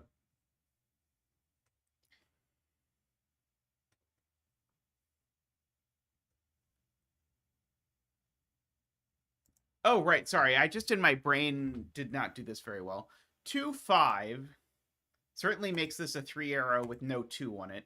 3, 4 makes this a 5 arrow with no 4 on it. So both of those don't work. Right. Sorry. Chad is completely correct. I convinced myself that one of those worked, and my check did not come out correctly.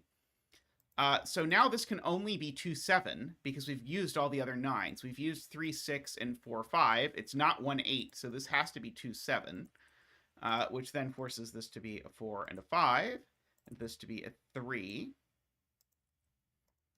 Very good. This is a delightful puzzle, by the way. So these digits are known. They're not 2 or 7. They are 3 or 8. But we've already used a 3 arrow. So that's an 8, and that's a 3. That's our last 8 arrow. So this is a 4, and a 1, and a 3. And our last 8 arrow, remember, is a 2, 6 in that order. So that is an 8, and a 5, and a 3. These are not 1. So now we've got all of that happening. So now the 8 in this box is on an arrow just by Sudoku, which forces that one of these two is a 9, and also forces that there's a 1 in here as well to go with the 8, just by Sudokulology.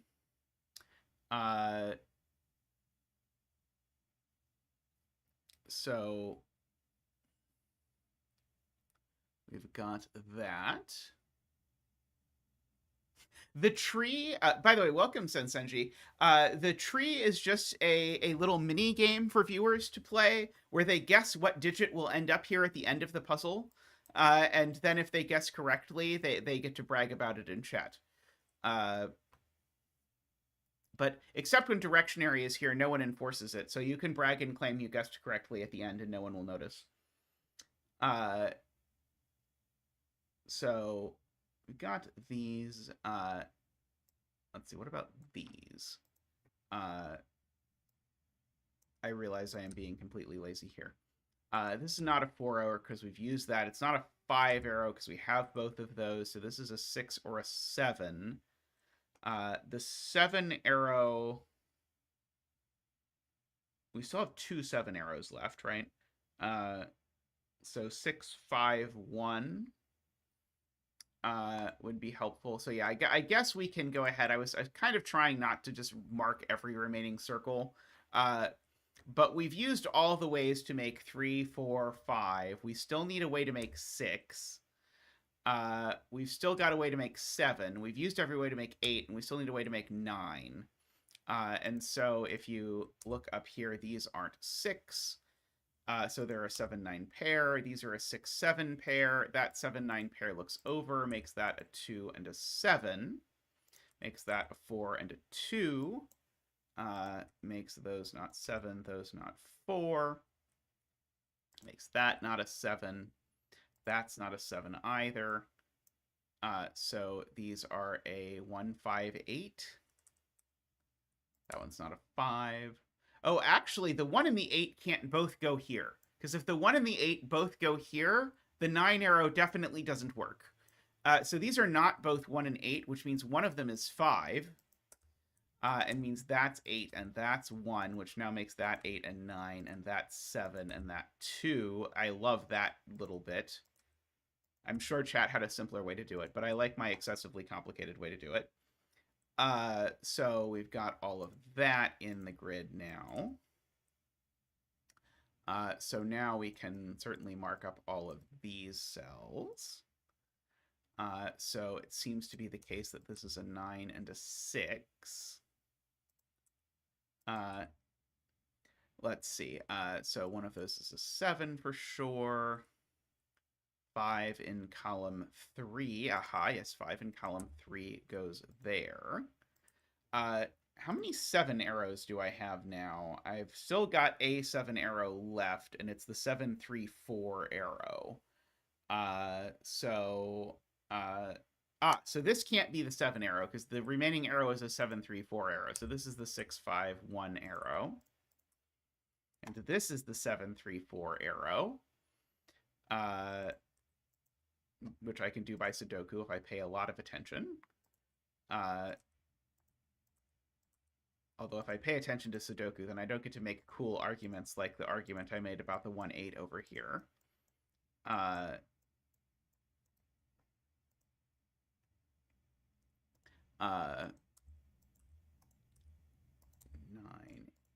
Oops. 8, 2, 1, 2, 4, 9, 4, 8, 9, 6, and 8. Congratulations to Ransk and all of the fellow 8-tree betters out there. May all your betting tree wishes come true. That was fantastic. If this puzzle had not sat in the bucket for a year, it definitely would have made the puzzle of the year list.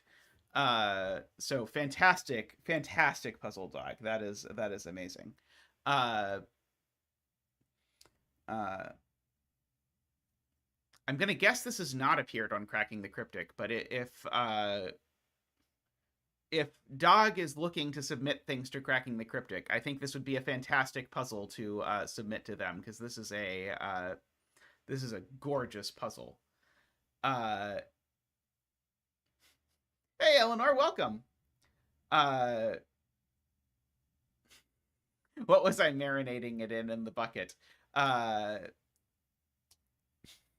Yeah, there's some good brine going in the bucket. Yeah, I gotta have these sorts of things. All right, let's see. I've got enough. I can make it without a break. Let's have a look at this this next puzzle. Let's see. Does that look good on screen? No, not at all. Let's see. Am I gonna need to do this? The Penpa layout seems manageable. Seems manageable, I think, kind of. Okay, so weirdly enough, the rules are kind of in the right place. So let us have a look at this Chameleon special, being what it is. So the standard Sudoku rules apply, but the Sudoku field can be rotated clockwise. It's up to you to determine the correct orientation of the puzzle. Anti-knight Sudoku rules apply. Cells a knight's move apart cannot contain the same digit. Conventional notations for common constraints apply. Killer cages must sum to the total given in the corner of the cage. Digits cannot repeat within the cage. Arrows, digits along an arrow sum to the number in the circle. Thermometers, digits along thermometers must increase in the bulb end. XV, cells separated by an X must sum to 10. German whispers, consecutive digits along the green line must have a difference of 5 or more. And so we can rotate the grid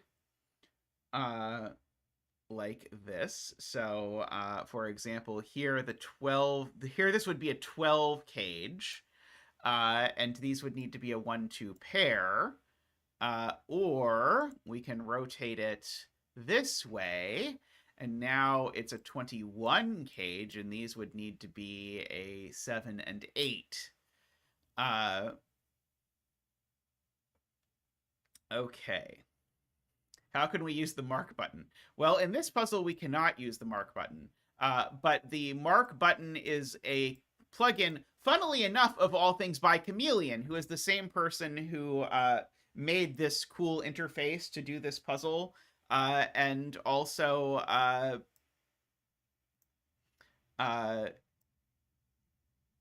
note the reset button is not the mark, or is not the rotate button. I will do my best. What about the pin button? What does the pin button do? Oh, the pin button changes my digits to be in different colors. Uh, oh yeah, fortunately I have hidden the reset button behind chat because I have had to move where chat is over here. So I think I believe that this is always a 1, 2, or 3. Because in both universes,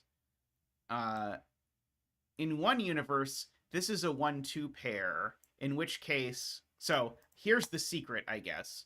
This arrow is a 3-cell arrow, so it always needs 2 of 1, 2, and 3 on it. And here are the 2 universes. One of the universes is this universe, where this is a 7-8 pair, in which case this becomes a 6, where it in fact needs all to be 1, 2, 3 exactly. The other universe, this is a 12 cage and these are a 1, 2, and so one of those 1, 2s needs to appear on the arrow. So in all instances, this is a 1, 2, or 3. And for whatever reason, it's claiming it's not a 1, but I don't know if that's accurate. There's no way I know this isn't a 1, right? That's just a lie. Will it still be red if I turn it around?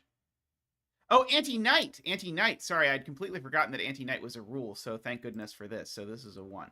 Okay, so in this universe, where this is a 1, 2, and that's a 2, or in where this is a 1, 2, that's actually a 2.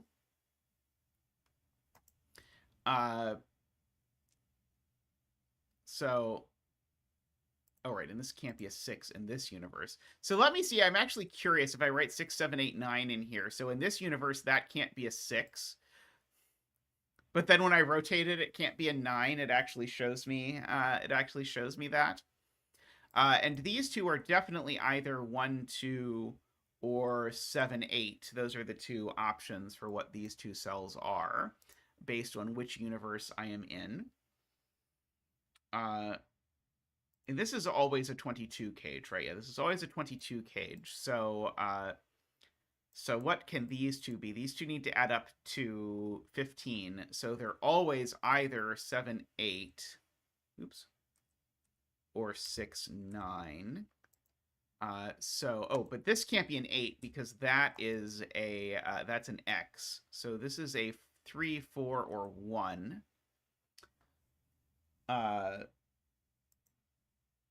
Oh, yes, I can put a link, since this is so weird, I can put a link in the chat. Oh, that's right, you can't copy... Oops. Control C. No. Command C.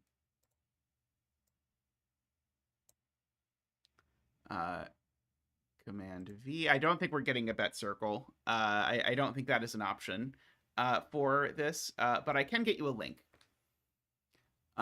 So you'll have to be content with a link. Yeah, there's not a bet circle option on this version of the software. Okay. It is true that this is always a 6 or a 9, because in the 7-8 universe, of course, it's a 9. Sorry, in the 7-8 universe, it's a 6. In the 1-2 universe, then these are 3, 4, 2 at best, and so this would have to be a 9. So this is never actually 7 or 8.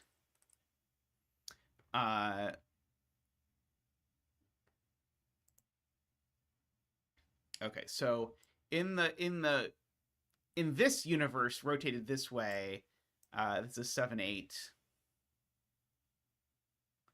And so this is a...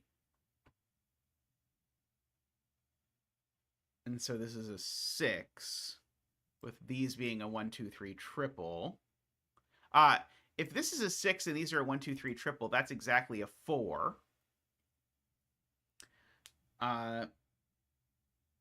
In the other universe,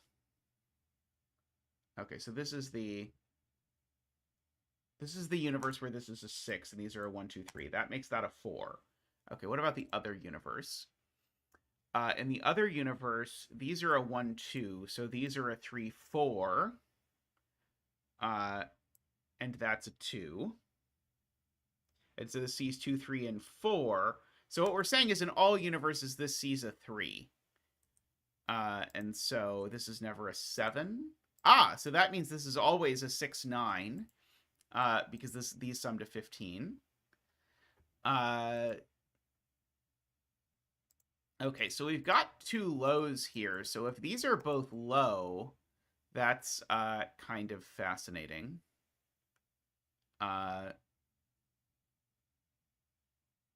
Oh, these are not the same high-lowity. These are opposite high-lowities. But yes, it is correct. I have 3 lows in the column regardless. Let's see. So not quite 6 in this box. Is 6 in this box? So 6 in this box is actually restricted to these 2 cells only if I switch to corner mark mode. I don't know if that's interesting. Actually, it's kind of interesting because it puts a 6 up in one of these 2 cells. Is there something wrong with it if that's a 6? I don't know. If there is, I don't know what it is. I can certainly good lift this. There's my minimum.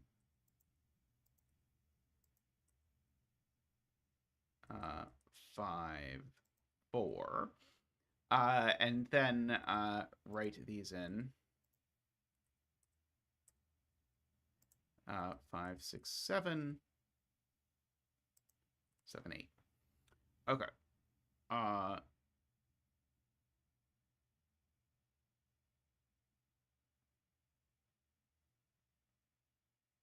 5 and row 5 is fixed. Oh, that's interesting.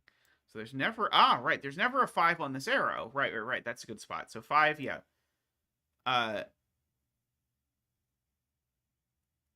This cell can be 6 in the mirror universe, but now notice in the mirror universe it is a 6. So I'm not deleting it because of that. But it is true unambiguously, this is always a 5. And therefore, one of these 2 cells is a 5.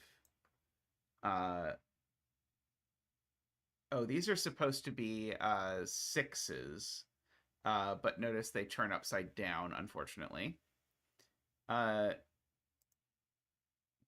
the point is... Oops, sorry. These are supposed to be sort of 6s. But 5 and 6 are in these cells. So so this is always a 5 or 6. And in fact, these are a 5, 6 pair. So that's never a 6, and that's never a 6 or a 7.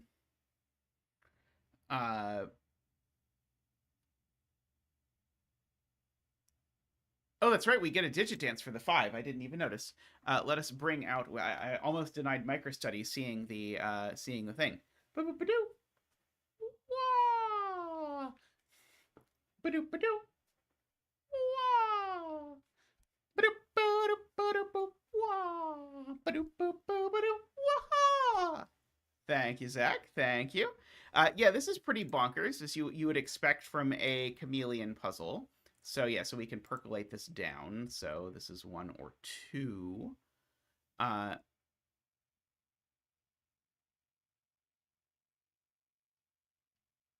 These corner marks about... Oh, no, you're right. Sorry, we screwed this up. Sorry, this is all wrong. The 5 wasn't wrong, but my 6 corner marks are wrong.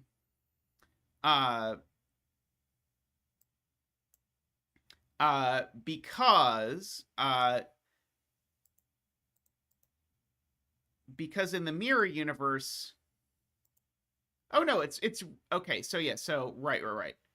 Uh, okay. Yes. So what's true is in the mirror universe, my Sudoku on this digit was actually Sudoku on the digit 9, but it was correct Sudoku on the digit 9. So in this universe, these are a 5-9 pair. And so in this universe, of course, this is a 5, but then these things still go down. Okay, so it was all right. We've got 2 low digits. There's sort of a third low digit stealth hanging out over here. Okay, so everything is okay. So I guess the point is I can actually just fill this in like this, and it will show up correctly in both universes, because it's smart like that.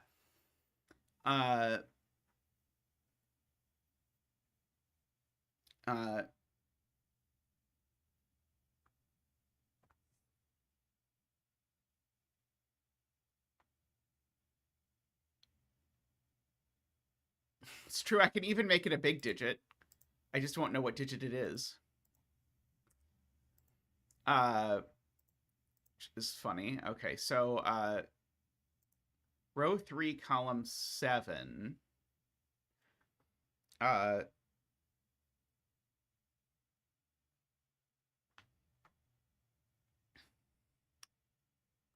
Sees all the low digits. Isn't that only true in one of the universes? No, it's not. Right. So, right. So what are these digits in each universe? So in one universe, they're 1, 2, 3. And in the other universe, they're 2, 3, 4. And so the point is, these are always an honest 1, 2, 3, 4 quadruple. And so this honest 1, 2, 3, 4 quadruple always sees that cell, which is insane. So this cell is high. So it is 6, 7, 8, 9, as is that and that. And then these, sorry, I did not do that correctly, as is that and that. And this and this, no. Oh, sorry, and this are 1, 2, 3, 4. That one's not a 1, of course. So this digit is the same as that digit. I can go ahead and mark just for sanity. Why does row 5, column 8 see that? Because the puzzle is anti-knight, Eleanor. So things that are an L move away like this from each other can't be the same in this puzzle. And so this cell sees all of these, but also sees these random cells. Like that.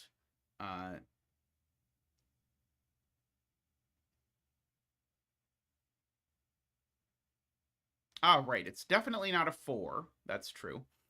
Because of whisper stuff. So 4 sees 2 high digits on the whispers. And so this isn't a 4 either. So actually, one of these 2 cells is always 4. I also forgot about the whispers part early on. Okay, so these are 5, 6, 7, 8, 9. That one's not a 9.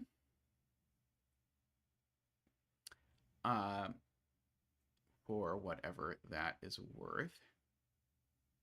Right, neither of these is a 6 because they're next to something that isn't a 1 on a whispers.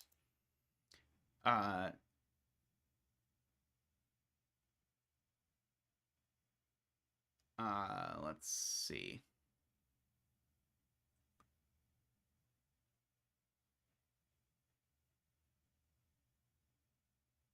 So we've got 2, 7, 8, 9s in this box, as well as a 6. So we've got almost all of 4, 5, 6, 7, 8, 9.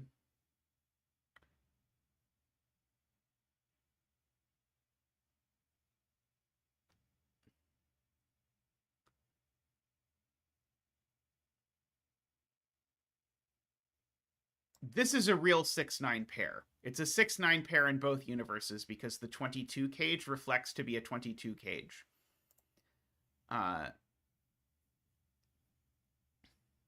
But I think everything we did with the Whispers was correct in both universes.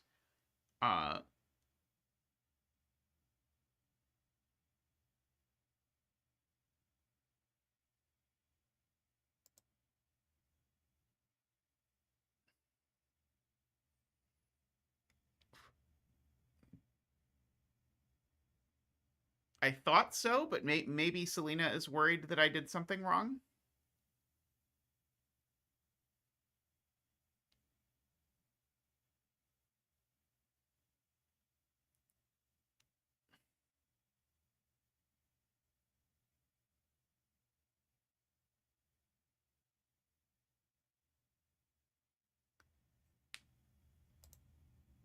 Row 7, column 3. I mean, row 7, column 3 still sees this quadruple. Oh, the point is that this could be a 9. Right, this could be a 9. Right, so if we're going to, like, actually fill in this digit, then yeah, this could still be a 9. I agree. And this can't still be a 9.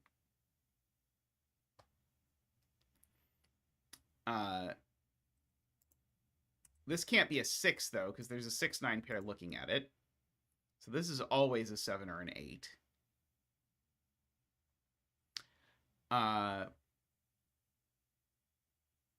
And so, yeah, this can't be a 6 in either universe, but it can be a 9 in both, so we can't do anything with the pencil marks.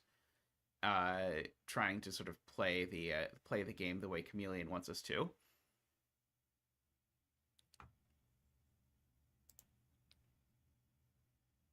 Right. This cell sees this 5-9 pair, so this is not a 5 or a 9 by Knight's move. Good spot to JLib there, I think.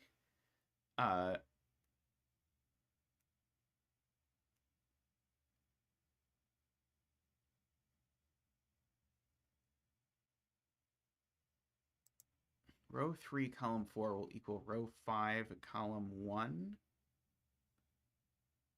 Oh, sorry. In either rotation?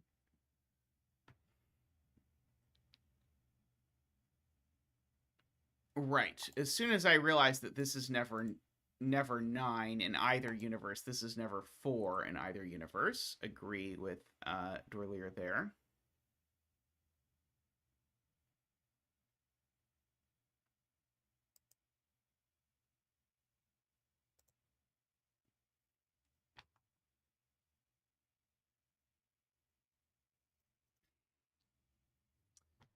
Okay. Uh-oh.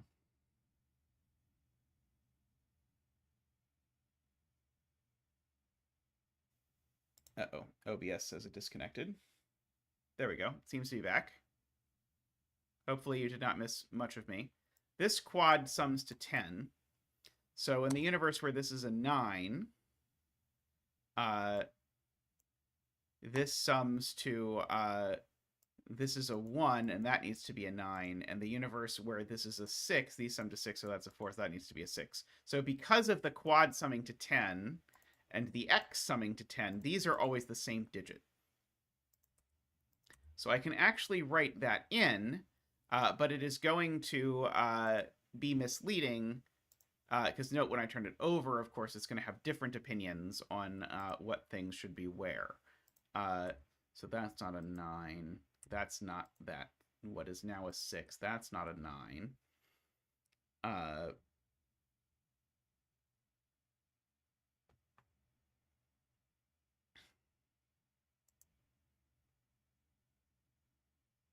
Oh no, I rotated JLib's comment. I'm sorry. Row 1, column 3. Right. Where does this digit go in row 2 is JLib's comment. It goes there. So therefore this is a 1 or 2, and it's the same 1 or 2 that goes over there.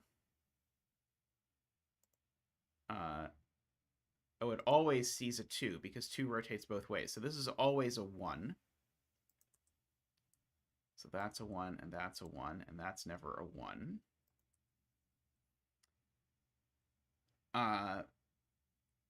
So that gives me a 2-3 pair in the column. So this is never a 2 or a 3. It is the 1 or the 4. And so now this cell sees a 1-4 pair, so it's a 2 or a 3. So we can get rid of the coloring now on that.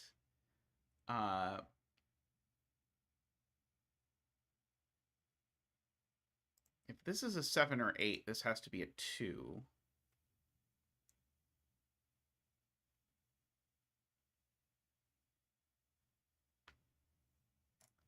Row 2, column 6 can't be a set. Oh, right, because this is not...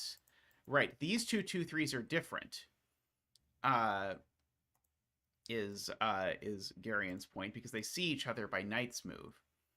And so this sees both of them, so it has to whisper both of them. And 3 does not whisper 7. So this is always an 8. Great spotting to Garion there. Let's see. Purple in this box is probably not interesting. Green in this box is probably not interesting. What about purple in this box? Not quite, right? Purple in this box is in the top row. Do I know which one this is? I don't think I know which one that is either. Hey, Math Pesto. I hope you're doing well.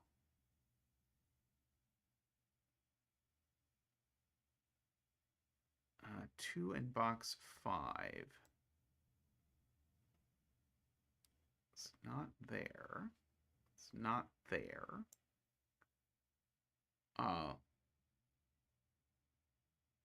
It's not there either. So 2 in box 5 is in one of these 4 cells. Oh, it's not in that one because that one sees a 2-3 pair. It's not in that one because that one sees a 2-3 pair. So 2 in this box is in one of these 2 cells. So these make a 2-6 pair, or 2-9 pair, depending on this. I am very impressed with how, like, there is a single thing to deduce, but somehow it has resisted being deduced. So this is never 2. So this is never 1. So now 2 is purple.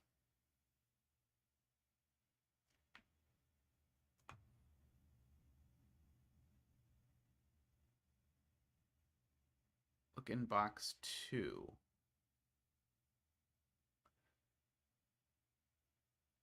Ah, right, yeah, where does 2 go in this box? It doesn't go here because that sees both 2 3s.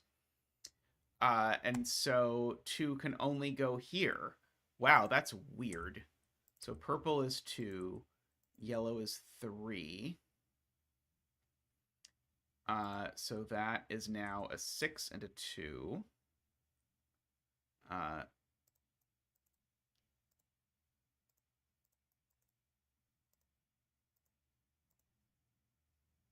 Okay, that being a 6 has forced that to be a 5. Okay, so I think this is finally going to resolve the orientation. Because now, in this rotation, this is now a 9, partway along a thermo, so that's not going to work. So we've got to stick to that being a 6. So now we're locked in on what universe we're actually in. So now that's got to be a 4, and that's a 1. That's got to be a 9, a 7, and an 8, and a 5, and a 9, and a 6. By the way, I should say, I was totally failed to plug all the things I was supposed to plug. I recorded a solve of me and Ranks solving a Chameleon puzzle a couple days ago. It should appear later this week. So you can look forward to watching Ranks and I solve a Sudoku where we're each looking at different grids and yet still have to solve the puzzle. together. It should be awesome. I had a lot of fun doing it. Ranks let me have the Renbon grid, so that helped. It is not the same one that Simon and Mark did. 1, 2, 3, 4, 5, 6, 7, 8.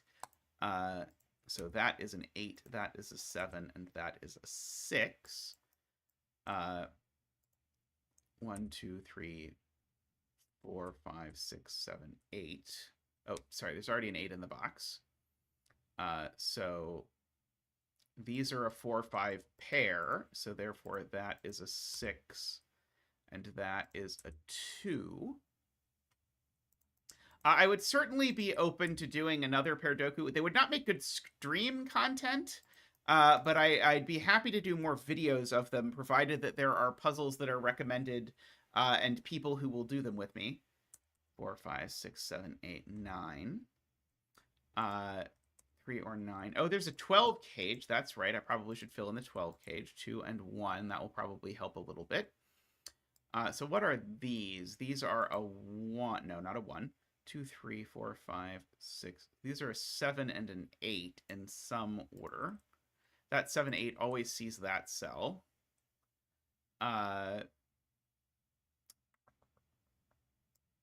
These two are 2, no, not 2, 3, 4, 5, 6, 7, 8. 3 and 8, and we know the order, it would seem. These are 1, 2, 3, 4, 5, 6, 7. 7, 4, 5. The 5 over here needs to go in one of those two cells. I'll note for the future. 1, 2, 3, 4, 5, 6, 7, 8, 9. Yep, so these are not 6, so therefore that one is. So now we've got a 6 sneaking up into one of these two cells, but not that one. So the 6 is placed there.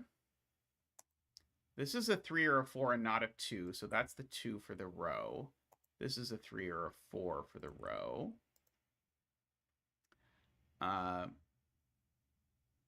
Let's see. I probably should fill in this column next.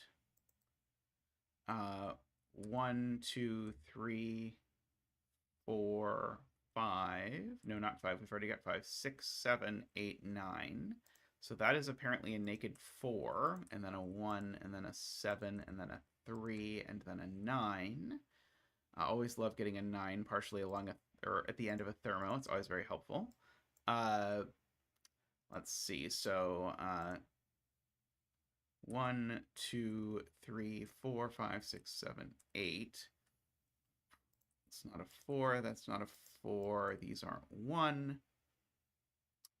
That's not 4 either, because there's a 3, 4 pair in the column. This seems to be the only place for a 4 in the box, if I look closelier. That's a 7, 8 pair in the column, or in the box, take your pick. So these are 3 and 9, and we seem to know the order of the 3 and the 9. Which seems to fix the 4 and the 3. 3, 4, 5, 6. These are a 7 and an 8. These are the other ones. 3, 4, 5, and 9. No, we already have a 9. This 3, 4 is that 3, 3, 5, so they're both 3. I always love that. So just to go over that, if you've not seen this before, this triple contains 3, 4, or 5, so this 3, 4 has to go in it. Where does it go? Well, it can't go there or there by anti-knight, so it goes there. So these are actually the same digit, but one of them can't be 4 and one of them can't be 5, so they're both 3.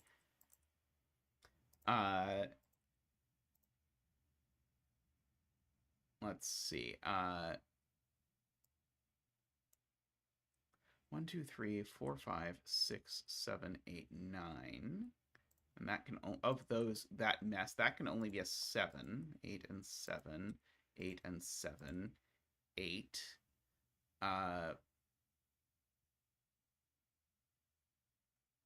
This one's the only one that can be a 9. So now 9 in the column has to go there. So now this had better be a 5, or we've screwed up our pencil marks. So now these are 1, 2, 3, 4, 5, 6, 7, 8. So that is just an 8. That's just a 1. So that's a 2 and a 7. A 7 and a 1. We have some stuff up here. It seems to be 1, 2, 3, 4, 5, 6, 7, 8. So that is a 5, a 4 and a 5 and a 4, and an 8 and a 4 and a 5. There we go. I like how it just spits out the solution code for you. I've often contemplated sort of like, wouldn't it be nice if you didn't have to actually enter a solution code? Crazy puzzle, Chameleon, but very nice. I was surprised there weren't V's that rotated into inequalities, but very neat implementation of all of the thing. Alrighty. I will be back in just a moment, so see you all very shortly.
Alrighty, welcome back. If you have not heard this, I have been slowly, over the course of hundreds of streams, going back and filling in, or going back and doing my older puzzles, both so that solution path videos exist for them, for those of you who are interested in those, but also to sort of talk about the general design of these sorts of things, some of which I end up liking, some of which I end up not liking. It varies by the puzzle somewhat. So I'm going to do that. I will also say, by the way, Karen is running this survey for SudokuCon, as I've mentioned a few times. Please fill it out if you're interested in a SudokuCon, which I would be interested in a SudokuCon, so I hope we get to have one happening. I've also been wondering, and I don't know, chat can let me know if you are interested in this. I'm contemplating for those that have Cracking the Cryptic videos is if after I do the solve, if I should go back and do a reaction to the old Cracking the Cryptic video, because that could also be fun, because there's people seem to enjoy the live reaction videos to things, and I have not seen the Cracking the Cryptic videos that match them in a long time, and I was thinking after the last puzzle of mine that I solved, I went back and watched the Simon video and was like, I could do this on stream if people were interested. Anyway, you can let me know if you are so inclined. All right, so this is Ambiguity. And so this puzzle, I was thinking about that because this puzzle was featured by Mark.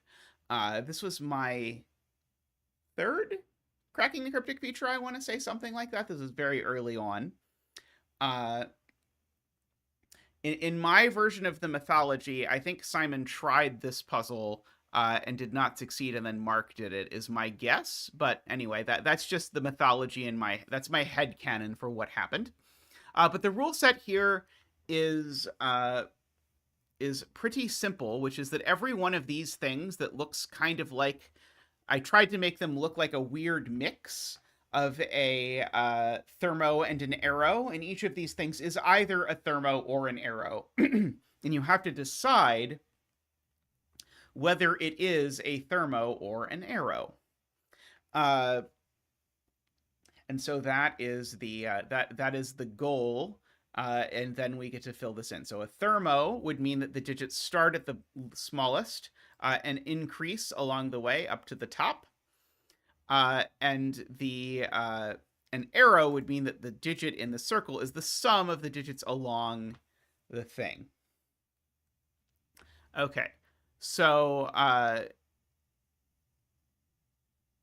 we have this like this. And it is, funnily enough, true that we can, if we like, place the 9 in row 4, which I never noticed until several people pointed it out to me. It was one of those things that that only got sort of discovered by people later, because I did not intend it. So of note, the only place in this row that could be a 9 is there. So this is 9 and this is an arrow. I'm going to first look at the zetamath break-in. So this is the first appearance of what I consider sort of the signature-iest break-in of mine. So I am going to highlight these two arrowy, Sudoku-y sorts of things. Sorry, arrowy, thermo-y things. And I'm going to note one property that that both thermos and arrows have, is that the digit in the circle cannot repeat along the thermo or arrow. In case of a length 2 arrow, that would be the case, but you'll notice nothing here is length 2. That would be very unlike me to do. So whatever this blue circle is, it definitely goes along the purple line here.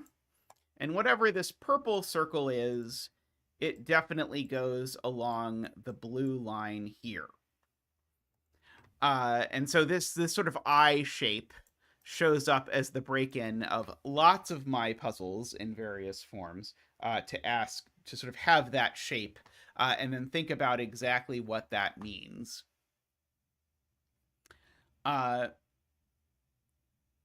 So the point I believe here is to observe that it's not possible that these things are either both thermos or both arrows because of that. So if these were both thermos, they would both end up on each other's thermo, which would imply that they're both greater than the other. Because if blue, just to think about it, if they're both thermos, the blue showing up down here would mean that blue is bigger than purple, but the purple showing up here would mean that purple is bigger than blue. And if they were both arrows, exactly the same would be the case. If they're both arrows, purple showing up here means that purple is smaller than blue, and blue showing up down here means that blue is smaller than purple. Doesn't work. So these are one thermo and one arrow. So what we have to do now is decide what we're going to do with the fact that these are one thermo and one arrow as we do that. People are pointing out you could also do like a sum thing, but I don't think the sum thing is very useful at the moment. Actually, it is very useful at the moment. I take that back. This certainly can't be the arrow, right? Because this being an arrow would need to sum to at least 10. That's going to be a problem. So in fact, this is a thermo. So we'll do that. And so this is an arrow. What color do we feel for arrows? There we go. We can do that. Okay, so this is a 6, 7, 8, or 9 because it is the sum of a length 3 arrow. And this I could goodliff, although it would be a lot of goodliff if I did. So I know that there's 2 of 1, 2, 3 down here.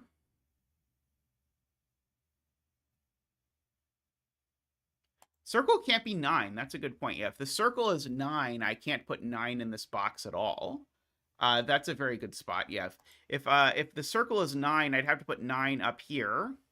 But then that doesn't work because it would be partway along that. So there's no 9. Oops, there's no 9 here. And so funnily enough, actually, I guess I could do it this way. The 9 is in this row, and it's not there.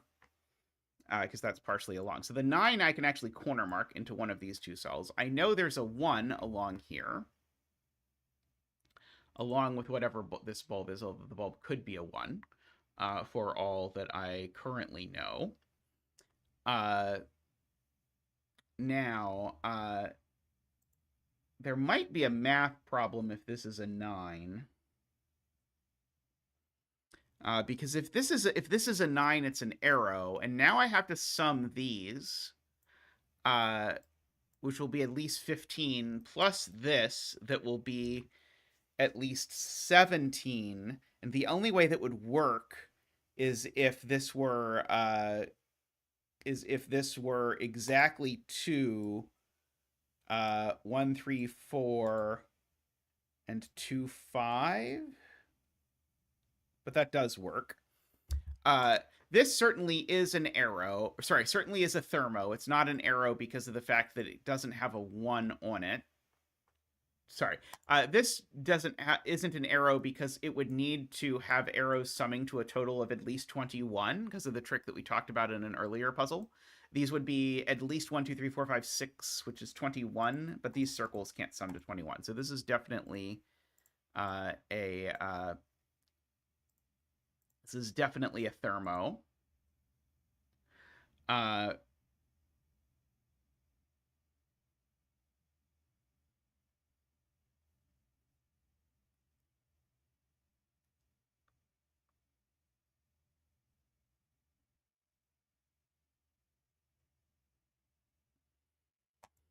Yes, Jay is right.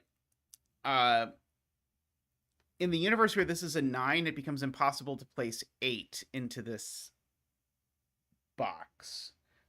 Because in the universe where this is a 9, what we just argued is if this is a 9, then what I need to do is exactly 2, 2, 5, 1, 3, 4, 8.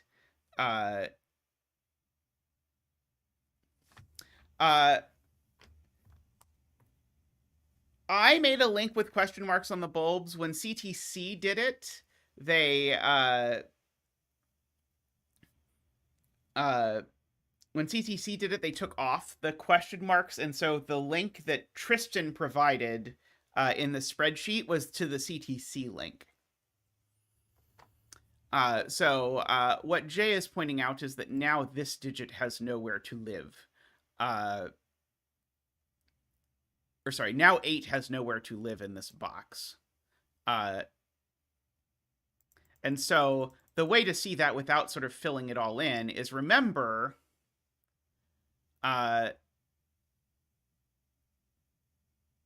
this digit needs to live up here.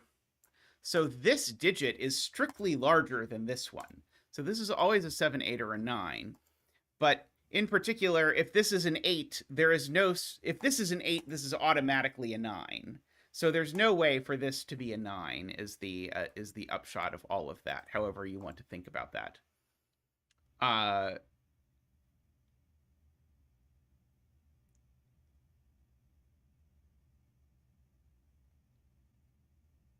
So now this just can't be an arrow anymore by our previous work. So now this is a thermo.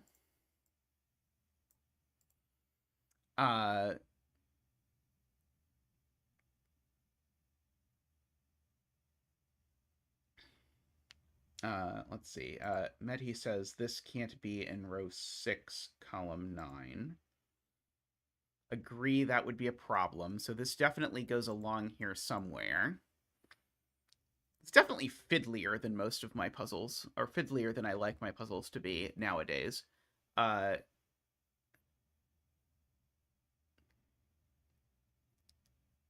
Yeah, let us, by the way, fill in the 9 that chat pointed out immediately in row 4, which is that 9 goes there. I just didn't fill it in right away because I knew it wasn't what I sort of had imagined the break-in would be. I don't think it does much, but I'll fill it in now. And there's a similar 9 in column 6, which is there. And a similar 9 in box 4, which is there.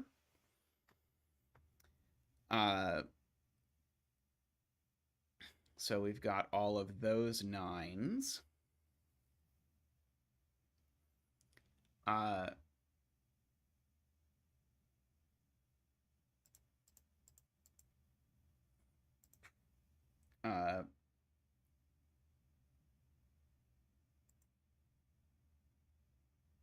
This digit, again, doesn't show up in these cells, so this digit definitely shows up over there somewhere. I don't know how interesting that is.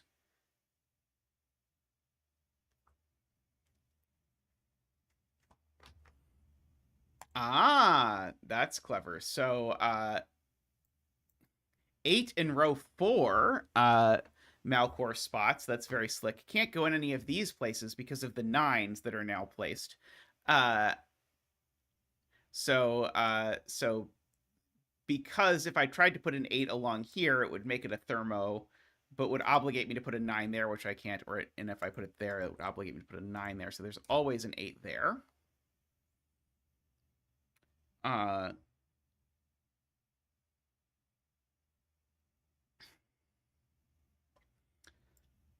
So I know this digit's at least 4 at a minimum.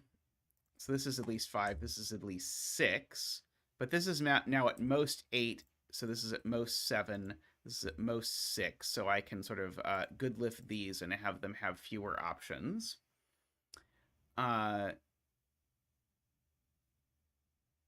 And be happy about that relatively.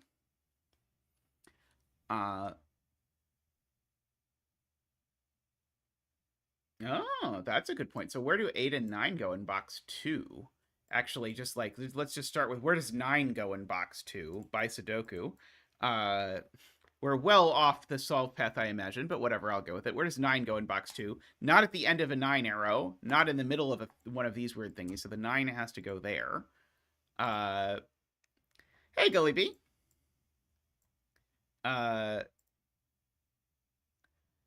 So that is my 9 arrow. So now where does 8 go in this mess? Not along 9 arrows. So 8 has to go along this thing somewhere, which means it has to be a thermo. And in fact, the 8 has to go there with a 9 there, is the only way that that works. Great spot there with the 8, 9 going there. That was very slick.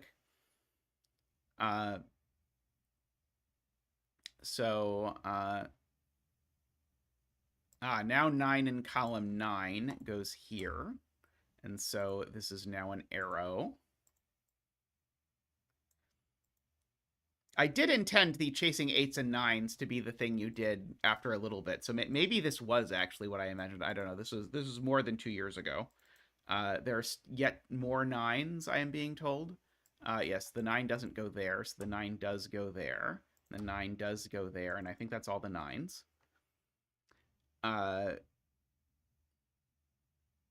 So now my 8 in this box is now placeable, because the 8 doesn't go on a 15-cell 9 arrow. The 8 doesn't go midway along a thing that can't have 2 9s after it, so the 8 goes there in this box. Let's see, the 8 over here. Let's see, is it really possible? So the 8 in this box, the 8 can't go partially along that. So the 8 in this box is in one of these 2 cells. Is it really possible that the 8 goes here? And that doesn't sound great to me, because... yeah, okay, that's an easy way to do it. The bulb in this box needs to go in one of these cells. And both of these cells are pretty small. Because of the fact that the bulb doesn't repeat on this thing, regardless of what kind of thing this is. So whatever this is, it goes over here. So it's at most 7. Because this is certainly not more than 7, and this is certainly not more than 7.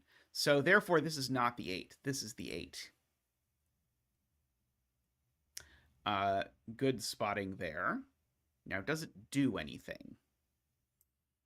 Let's see. It gives me a few spots for 8 over there. Oh, this 9, I seem to notice, has told me that this is an arrow, by the way. Oops. Not like that. Like that. Now, that's pretty interesting, actually, because these things need to sum to at least 15. Whereas together, these sum to 18. So this can't be more than 3. I can note just for that. Yes, this 8 certainly being placed there has made this a thermo. Agree. I cannot have... unless I make these 3 sum to, like, -1, I'm going to have problems.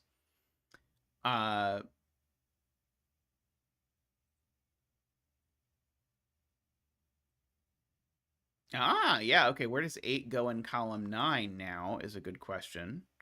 And so 8 in column 9 can only go there, actually, because if I try and put an 8 anywhere along here, I'm going to need a 9 there, and it doesn't work, and there's already an 8 in this box. So in fact, that's the 8 in column 9.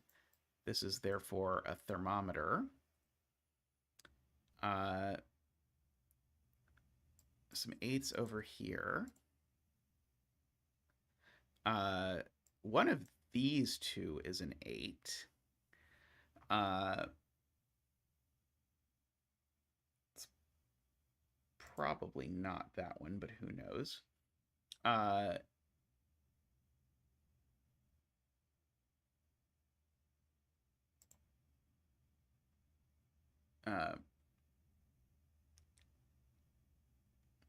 Isn't 7 actually possible? Couldn't it be 1, 2, 3, 1?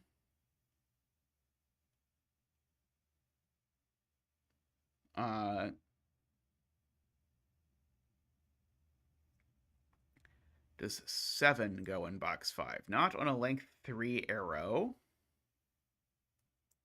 Not at the tip of this thing, which is certainly 1, 2, 3, 4, 5. So yeah, so 7 definitely goes in one of these two cells. And spoiler, once 7 goes in one of these two places,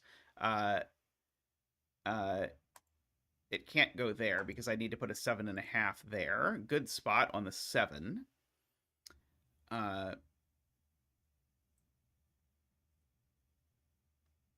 So this is at most 5.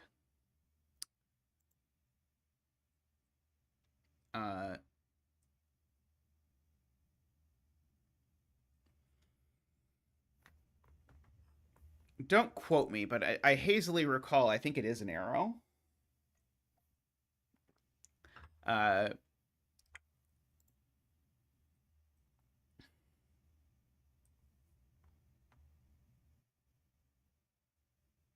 see.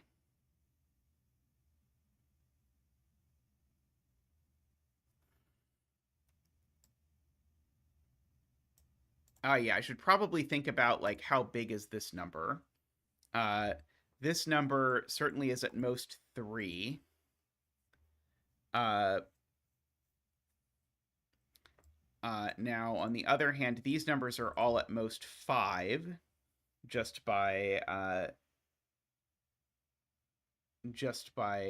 math. And this number certainly repeats over there for whatever that is worth, because otherwise the sum would be like 10 or something.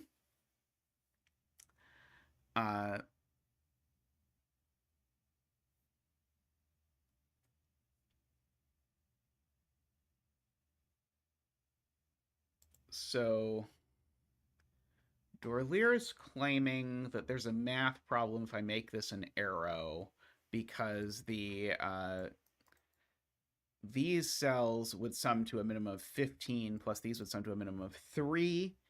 That would be 18, and that's too many because this is at most 7. So yeah, I agree with Dorlier. If I hypothecate that this is an arrow and then combine all of these arrows, the minimum sum of these 5 cells in box 9 is 15, plus these two could be 1, 2, that's 18. But I can't make these two arrows sum to 18 for lots of reasons. So that does not work. So I agree with Dorlier. This is a thermo.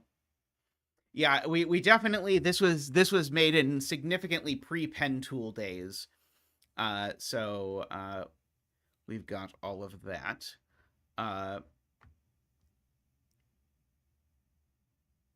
Yep, and so now it happens. Now it happens. The 1 in column 9 can only go there, and so this does have to be an arrow. Mark did do this one. I have not yet decided if I'm going to, after this, do a quote-unquote live reaction to Mark's solve of this. I might. Because I realized I could do that to the ones of these that I've actually previously done. So these can't be 5 now, because 1, 2, 5 plus 2 would be too many. So these are from 1, 2, 3, 4.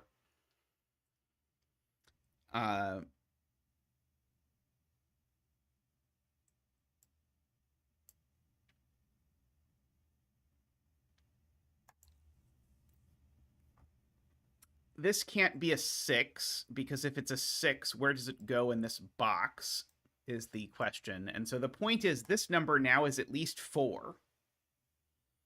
And so this number being at least 4, this number is at least 4, and these two sum to at least 5. So actually, this is just forced. And now, where does this digit go in this box is the question. This digit in this box, it can't go in any of those places, and it's not a 1, 2, or a 3, and it's not a 9, so this digit has to be exactly a 4. Which means that's not a 5, spoiler, and it's not a 1 either, so it's a 2 or a 3. That being a 2 or a 3 means that's not a 6 anymore, and it's not a 7 either, because 7 would require a 4, and it doesn't have one, so that's an 8. And as an 8 without a 4, this is a 1, 2, 5. So that's a 3. That's not a 5. So therefore, that's an 8 for lots of reasons. Take your pick of whatever reason is your favorite. This is a 6 or a 7. This is Oh, and it's not a 7? Yes, okay, so this is just a 6. That's just a 7. This is the other one. 1, 2, 3, 4, 5. This is a 6. It's a 2 and a 3, apparently. This is the last one in this box. It's a 5, it would seem. That is not an 8. This is not a 3 or a 4. That's not a 4. That's not a 2 or a 3. That's not a 2. Let's see. That's not a 1. So if this digit's not a 1, it's at least a 5? Is 5 too many? 5 annoyingly might not be too many. Oh no, 5 is too many. 5 is too many. Because the 1 is gone in this box. These two sum to at least 5, so this is at most a 4. But the only available digit that's at most a 4 is a 1. So that's a 2 and a 5, and a 1 and a 2, and that's a 4. These sum to 6, so now I need these to sum to 3, so they have to be a 1 and a 2 in that order.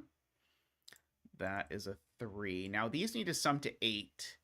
So they're either 2 and 6 or 3 and 5, but the 5 is already there, so they're 2 and 6 if I fill them in. And therefore, my thermobulb down here, in fact, actually, I enjoyed this part of the puzzle. You identify that you have this quadruple, and now you know exactly how the quadruple has to go in order to make that work. Let's see, these are over here. So these are a 4-7 pair, so they'd better go like that. And this had better be a 3 in order to make that work. This is a 2-3-4 arrow because it's a 9 arrow without a 1. This is a naked single. It's a 7. These digits are a bunch of things. That one's a 4. This being a 5 or a 6 is pretty interesting because it's a very small number, but it's still too big to make this an arrow. So this is now definitely a thermo. So this is at most 5, and this is at most 3, therefore. And so that being at most 3 actually makes that a 3, a 2, and a 1. And so now that's a 1 and a 2. And now this actually is a 5 because there's nothing else it can be, and that's a 6, and that's a 5. These digits, actually this one I just know, 2, 3, 4, 5, 6, that's a 7. These are known as well. They are a 4 and a 6. And so this is a 1, 2, or a 3, but it's not a 1 or a 2, so it is a 3. This is not a 2, not a 3, not a 4. This certainly isn't an arrow oh no, maybe it could just be an arrow, never mind. Row 2 I'm being told is done. Yes, because that is a 1 and that is a 6. Okay, so it had better be an arrow.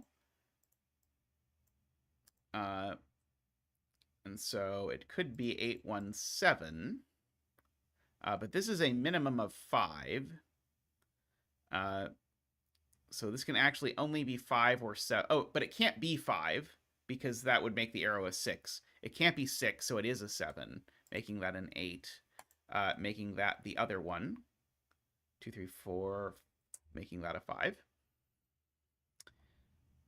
So let's see. We can fill in all of this stuff. 7, 6, 1, 5. We can fill in some stuff over here.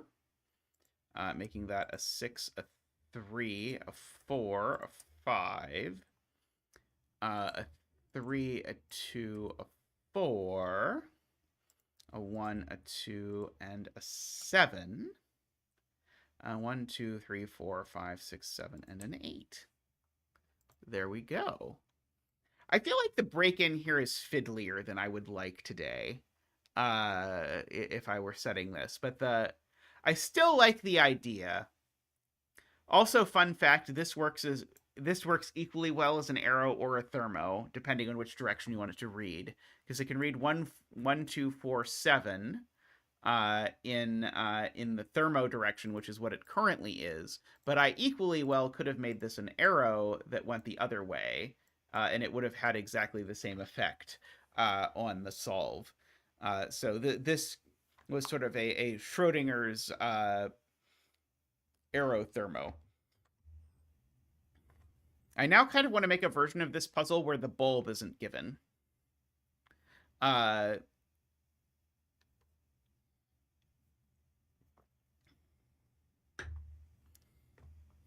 this puzzle's mine, so you can actually snip this puzzle right out of the catalog.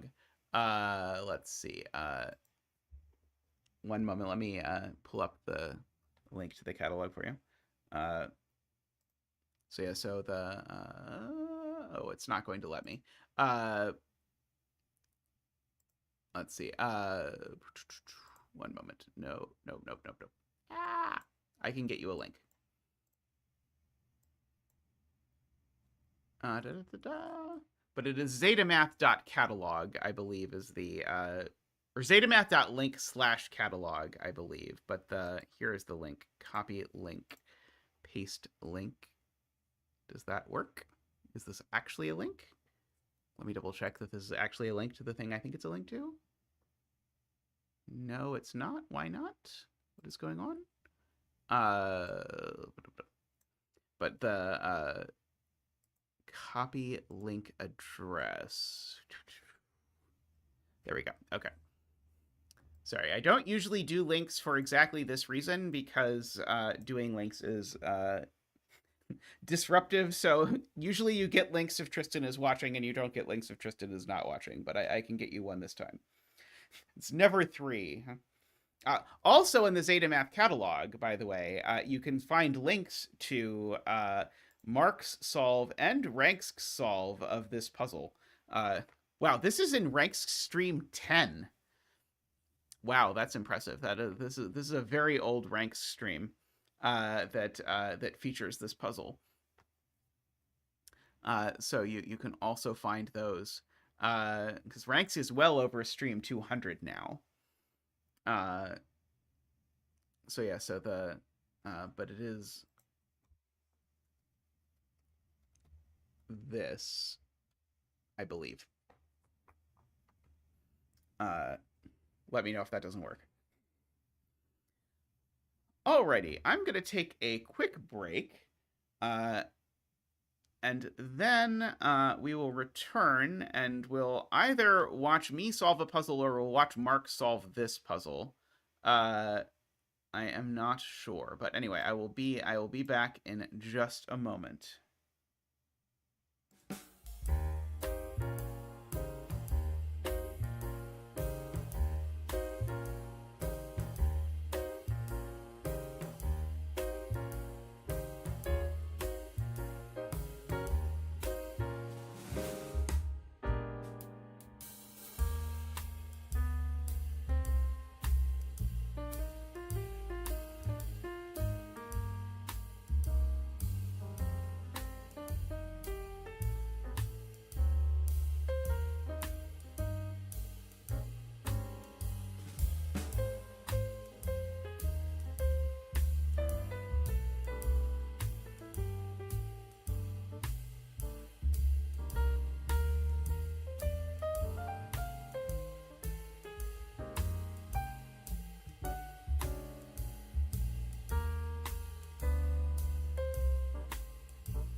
Alrighty, we are back.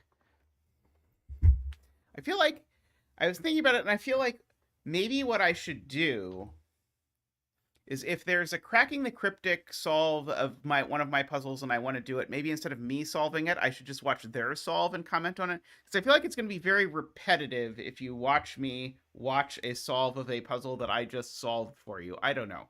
We'll attempt to figure it out. But given that I just set a puzzle that features many of these kinds of lines, I stumbled upon this by Pesto and had to check 3 times. I don't think I've done this puzzle on stream yet. There's a small chance I have, but I guess if I don't even remember it, then I probably don't have to worry about it too much. So this is framed by Pesto. I think I'm going to put the bet tree there. And so we have several types of lines. And so spoiler, I'm coming out with a puzzle later this week. I'm going to drop it in testing probably immediately after stream today. That is a build your own line puzzle featuring Renbon, Whispers, and Tropic lines, and many other of your favorite line friends. So let us attempt Pesto's version of this. This is quite a cool grid. So just to explain how these work, these need to be some string of consecutive digits, but they can go in any order. So it could be 1, 2, 3, 4, 5, 6, 7, but those could be permuted. The entropic lines need to sort of bounce around between 3 sets of digits between 1, 2, 3, 4, 5, 6, and 7, 8, 9. So we have all of those. And then the whispers need to make sure that digits that are adjacent need to be at least 5 apart. And I guess that's all we have. Do I have a stuffed axolotl? I realize I don't know exactly what one of those is, so I might. So the thing I saw right away was that this 3, 6, 8, I can't put both. Oh, never mind. I was wrong. In my brain, both 6 and 8 were high, but that's not true. But the thing that was actually correct that Malcor saw right away is that I can't put 3 and 8 on a length 5 Renbon. So therefore, one of these 3 8s ends up here for sure.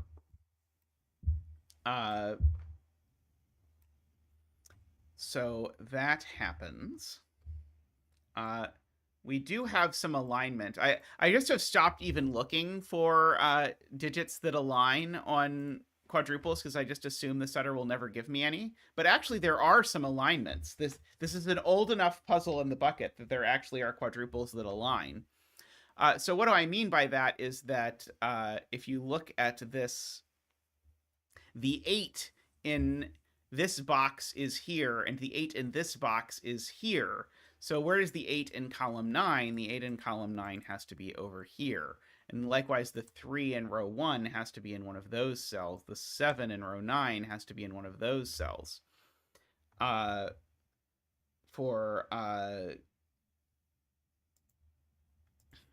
doesn't do that. If I thought this was going to be a Fistamafel ring puzzle, I would not do it.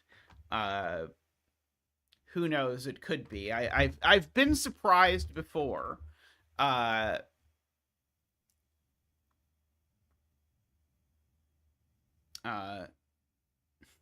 this is another long marinating puzzle. Let's see. Garion says, right. This Renbon needs both a 3 and a 6. That's a fantastic spot to Garion. Because this Renbon is so long, it's 7 long. I can omit the outies can include 1 and 2 and 8 or 9, but they can't include any of the other things. So therefore, I need a 3 and a 6, but not here. And so we get a 3-6 pair for freezies over there. Okay. So then. Yes. So there's a 4 and a 5 on the Renbon in here, which then means the middle digit that's here is the 6. So the 6 is the middle digit here, for sure. There's no 8, though, as is being pointed out, because now there's no spot for an 8. So this renbon of length 7 is actually 1, 2, 3, 4, 5, 6, 7, with the 3 and the 6 appearing outside the box. So the low digit, the only available one, is a 3. And the high digit could actually be an 8 or a 9. And so the other digit here is an 8 or a 9 as well. Because of that, I do have these aligning 9 quads, which kind of maybe tell me something someday. But these are from 3, 6, 8, 9. Okay. That's cool. I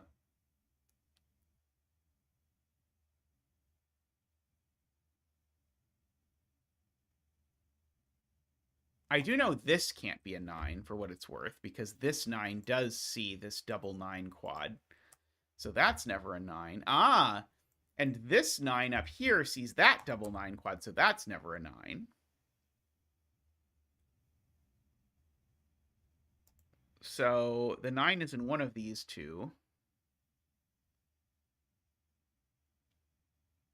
Oh, there's an 8 up here is being pointed out, because when I looked at these quads, I didn't notice they both also had 8 in them, which they do. So there's an 8 up here with the 3. This has to be an entropic number, so it has to be a 1, 2, 3, a 4, 5, 6, or a 7, 8, 9 for sure.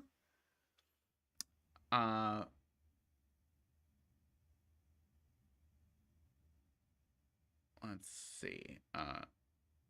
It's interesting that there need to be 1s and 9s sort of smattered around here. Ah, that has to be a 9. This was like a gimme. Why didn't I start with this? Probably a million people pointed this out. This has to be a 9, because I only get one high digit in all 5 of these cells, and if I put it anywhere but here, then I'm not going to win the entropy game. Because this digit has something else of its entropy there. So this is the only place for the 9. Which then means that these digits are from 7, 8. For sure, because they have to also be high because of the way entropic lines work.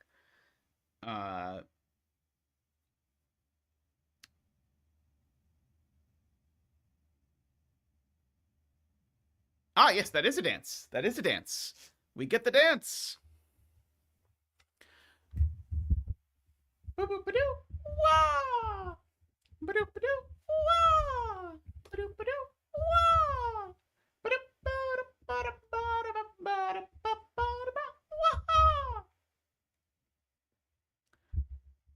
Thank you, Zach. Thank you.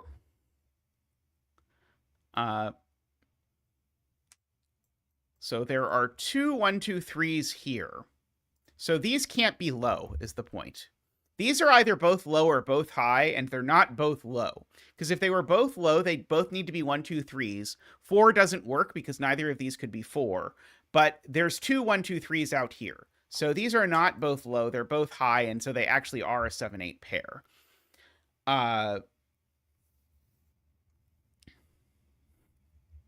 You're welcome, Jaxel. Yes, my husband Tristan did a wonderful job editing the best of 2022 video. So these are from 1, 2, 3, 4. That one's definitely not a 4, and it's not a 3 either, because 3 doesn't go next to 7.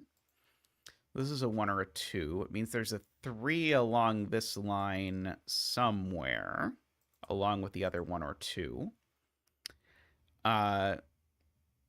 And so the thing this is a 4, 5, or 6, because there's a there are 2 4, 5, 6s along here. Oh, people are pointing out these can't be 4 either. I was only interested in this box, so I wasn't looking at it. But yes, those can't be 4 because those aren't 9. There are 2 4, 5, 6s along this. I have to put a third one. The third one has to go there.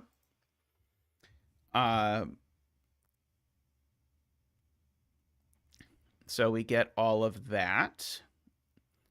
going on, which is probably going to do something. Now I've got 2 highs in this column, so this digit can't be high, because if it was high, that would be yet another high, so that's not 8. If that was 8, I would have a very big problem, because if this is 8, I've now made a triple of the high digits, and I've left no high digits for this string of 3, which definitely needs a high digit. So actually, that's the 8 for sure. And so now one of these is high, and it's not that one. So so one of these is the 7. And whichever of these is high, one of these is the other high, so one of these is the 9, because I can't use the 8 in this box here, so there's a 9 over there in one of those cells. That can't be the 8 for exactly the same reason, actually. If that was the 8, it would make that high, which would make that high. So that actually places the 8 over here through entropy logic goody-goodiness, as they call it in my Sudoku land or something. Let's see. So there are 2 lows looking up at that cell. Suspicious. Suspicious.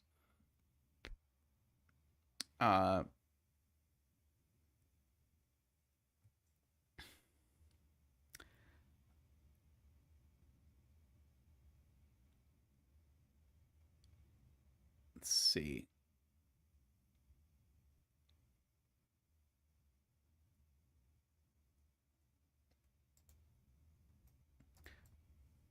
Right. So either these 2 are both high or these 2 are both high is Garian's point. But if these 2 are both high, there's a big problem because neither of them can be 6. So we'd have a 7, 8, 9 quadruple in the row. This is a gorgeous puzzle. So these are the highs, in fact. These are 6, 7, 8, 9. The only one in the row that can be the 6 is that one. That one's certainly not a 6 either. That one apparently can't be an 8. That one can't be a 6 either because that's a 1. Yeah, if we started with that 9 and went directly to the whispers, it would all work out. Oh, there's a 7 quad, I am being pointed out, which is going to make that an 8, and that a 9, and that a 7, which is going to make this a 2, and going to make this a 3, which is going to make that a 7, just by Sudoku. Going to put not a 3 there, so there's going to be a 3 there, one of those 2 cells. These are some sort of quad of stuff left over. So that has probably done something to box 1. So that's a 6 and a 3. None of these involve 2s anymore. That's not a 1 anymore. That's not a 3 anymore. These aren't 7 anymore. So these aren't 1, 4, or 5 anymore. These are 2, 7 now. Those aren't 8s. So that's a 3 or a 6 now. This digit is known now. I'm just going to ask Mark what it is. Thank you, Mark. It is an 8. So there's an 8 in one of these 2 cells exactly.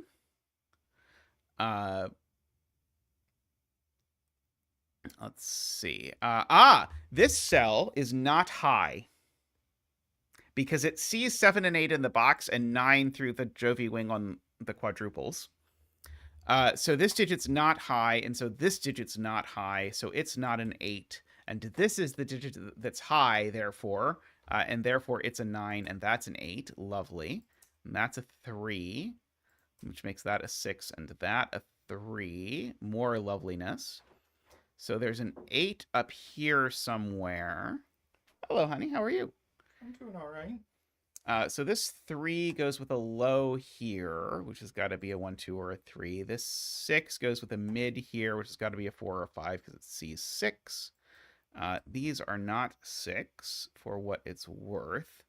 This Renbon assuredly needs a 6 because it's got a number less than 6. So I'm not 100% sure. I might have to do that some more. I might have to look at that more after I think about other things. Because I don't super want to. I'm sure I can figure out what's going on here. So there's a 2 here and a 4, 5 here in order to make the entropy work. So that is a 4 or a 5 only. Let's see. So no 2, no 3. So there's only one low to go around in here, so it can't be there. And so this cell, what we've concluded is it can't be low by the row, because it would require 2 lows, and it can't be high by the column. It would require 2 highs. So this is mid, and these two are therefore also mid. That one's not 6, though. So we have all of that sorted out. And so now we either have a 7, 9 or a 7, 9. And then we've either got a 1, 2 or a 1, 2. Okay, this Renbon now has an 8 on it. It's being pointed out that a Renbon with an 8 on it probably should also have a 7, and the 7 doesn't go there. So that's true. The 7 goes there, which is going to give me the 8 and the 7 over there, which is going to give me the 8 up here. Thank you. No 7s down here. I'm somewhat intrigued by the possibility that I could have a 4, 5, 6 triple in my midst. Let's see. If there's a 9, it's exactly there. But I need a 6 and a 5 for sure. Don't think I know what's going on with that yet, though. Oh, right. There's already a 9 pencil mark, so there's not a 9 on here anywhere. Right. So there's no 9. So these are, in fact, 4, 5, 6. That one's not a 6. So one of these two is a 6. That's actually a 4, 5, 6 triple. There we go. There's our 4, 5, 6 triple, which is going to do 2 things. One is to place a 1 over there, and one is to place... Oh, never mind. Sorry. I was more excited than I should have been. I already know where the mids are on this entropic line. So I should not, unfortunately, be excited. These two 4, 5s are the same 4, 5. For whatever that is worth. It's the same 4, 5 as that one. I'm assuming this will not be useful, but I'm going to mark it anyway. Right.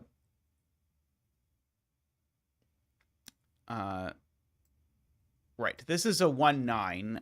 It's being pointed out I should have marked a long time ago. Thank you. Because I knew the 2 and the 3 were gone, so we knew there was a 1 up there.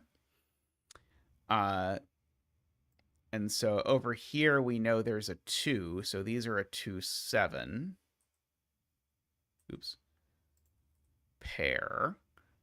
For whatever that is worth. Okay. The last middle digit is here. So where's the 1 in this column? The 1 in this column can only go here and is a very weird naked 1. And so now where's the 1 in this box? Only here, which sorts out the 9 and the 1, which sorts out the 7 and the 2 by entropy stuff. This isn't a 1, and it's not a 3 either because it's next to a 7. And things next to 7 on whispers are rarely 3s in my experience. That's not a 1, so one of these two is a 1, although I'm not eager to mark that because I will screw it up. Is there a 3 and a 4, 5, 6? Just for the record.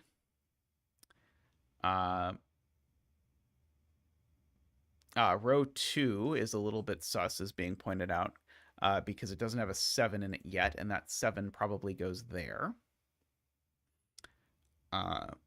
I really wanted to place the 7 in box 8. I was going to argue that this 7 ruled it out of all of these cells, and that 7 ruled it out of there, so it had to go there. But then I realized that would break the 2, 9 quadruple, so I didn't do that. These are a 1, a 2, and a 9. And I know this one's not a 9. This one I also know is not a 2.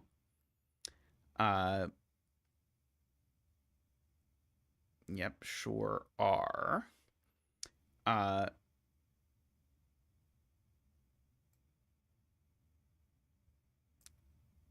I'm being told 1 can't be on the Renbon because it would need a 2 and a 3, and it can't have it. Right, and 1 can't be in the row with a 1, so this is always a 1. Great spot to Melkor there. So there's a 1 in one of this many cells. Let's see. If this is not a 7, then these are a 2-3 pair. Ah, that's not possible. This must be a 7. If this is not a 7, these are a 4-5-6, and this Renbon doesn't have a 7, so it's 4-5-6 and 2-3. But the problem is this can be neither 2 nor 3. So that is a 7.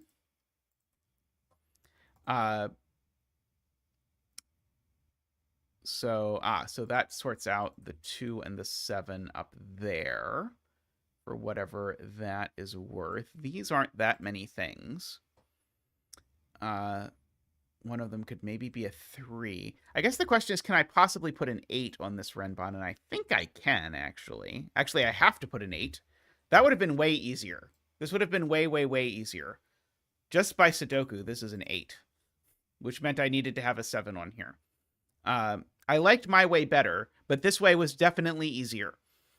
So if there's an 8 and a 7, there's no 3, because it's 8, 7, 6, 5, 4.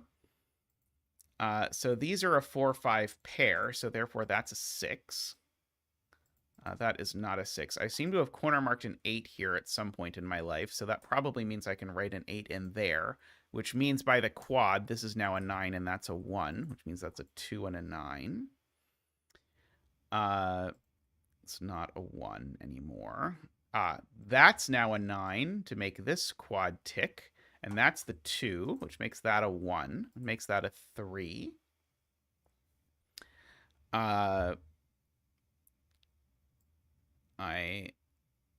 Oops, not that one. I think we can let Mark tear up a little bit. There's a 4-5 pair in this row, which makes that a 3 and that a 2. Puts a 4-5 pair in this box, which makes that a 3. 4-5 pair in this box, which makes that a 9. 4-5 pair in this row, which makes that a 3, which makes this a 2. By entropy stuff.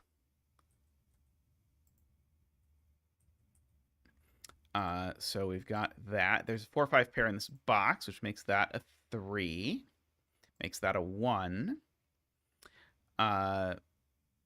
One of these is already a 6, so these aren't 6 for sure. There's a 4-5-6 triple, makes that a 9. That's a 4-5 pair, makes that a 6, makes that a 7. Let's see. In this column, I have a 4-5-6 triple, making that a 2. Let's see.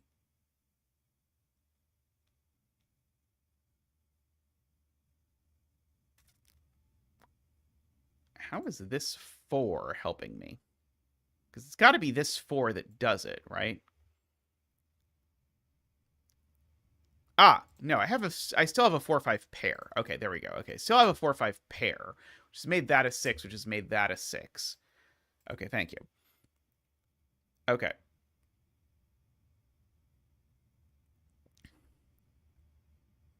So, yeah, I think we've got to color the 4-5s, actually. I'm surprised that it has come to this, but I believe it has come to this.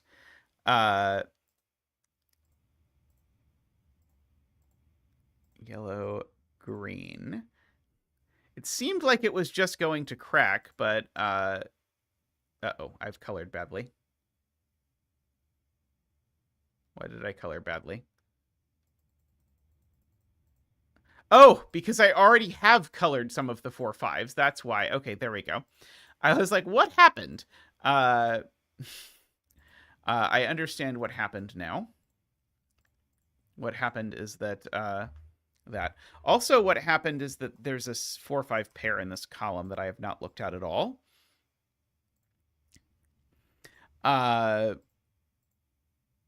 Green, yellow, green, yellow. This is a 6. Was this completely unnecessary and I just needed to see that? This was probably completely unnecessary and I just needed to see that, but we're doing it anyway, so we're going to deal with it. This is a yellow, and the point is that these must both be 4 because otherwise they're both 5, and that's not going to work. So in fact, all of yellow is 4, and all of green is 5, and then we count carefully and we discover that our betting tree is green. So congratulations. Once again, Casey winning on the 5s magically working out to be green. Congratulations to all the green bettors out there. May all your betting tree wishes come true. Alrighty. That finishes this puzzle. That was wonderful. I was very impressed with that. That was a lot of fun. Very, very cool. Alrighty, I am going to be back in just a moment when I'll do a 6x6 or 2, but I'm going to stretch my legs first. I will be back in just a moment with some 6x6s.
Alrighty, welcome back. We have a 6x6 by codec, which I'm not sure if has codec's full name or has a joke afterwards. But I've never seen a puzzle signed by Codec with a surname, so I'm not sure actually. But we have some rules here. So the digits in the Bûter have to add up to 3. Number outside the grid. Oh, I didn't even notice there's a number outside the grid. Sorry, let me get rid of the row column numbers so that it stands out to you, perhaps.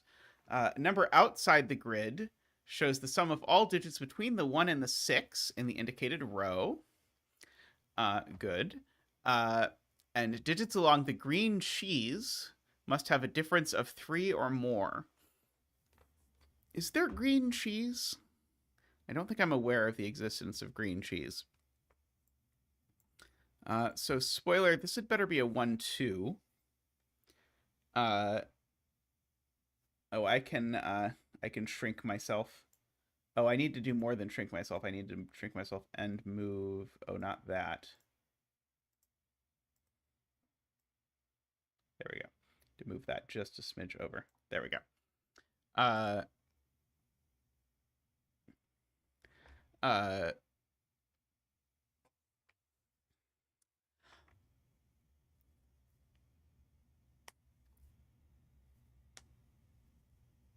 There's green cheese, but it's white. Interesting.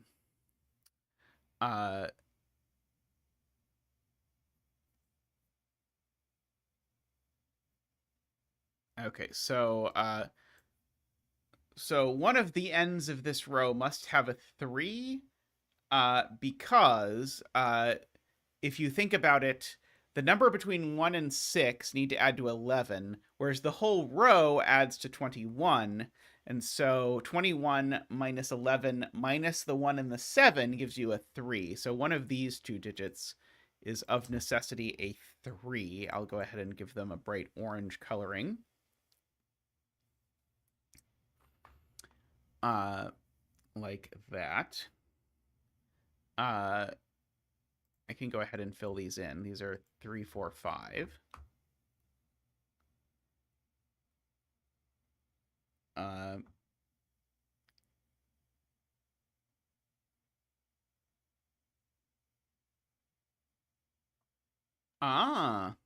Right, all right. Column 3 and column 4 for the cheese are interesting. Because these two are the same and these two are the same, but they're opposites. So one of these has a 3 in it, and that 3 is only adjacent to certain other digits. So one of these two, I'm just going to make them purple. One of these two is a 3. Which means that there's either a 6 and a 6 there, or there's a 6 and a 6 here. I don't think I know which yet. Yeah,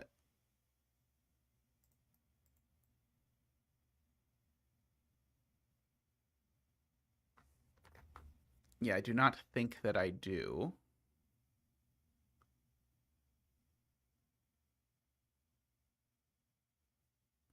Selena, because these two are the same high-lowity, and these two are the same high-lowity. And there's a 1, 2 up here, so I need 3 total low digits. So one of them, so one of the pairs of low digits features a 3, but I can't put the 3 there because 3 is a monogamous number in 6x6s, as Simon likes to say. And 3 there would be would also do that. So those are the only 2 spots that I can put that 3 that I know exists. And so, yeah, so that gives me like a weird sort of corner marked 6, I guess. So either those two are both 6s,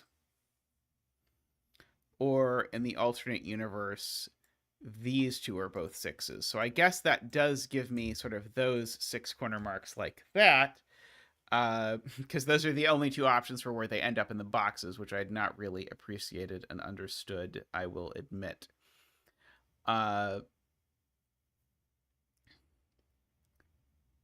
Now, what good does that do me? Well, this cell's never a 6, right? I don't think this cell could possibly be a 6. Yeah, this cell can't be a 6. Because I would need to have... The 3 is an outie. So actually, these are only really from 1, 3, 6. That one's not a 6.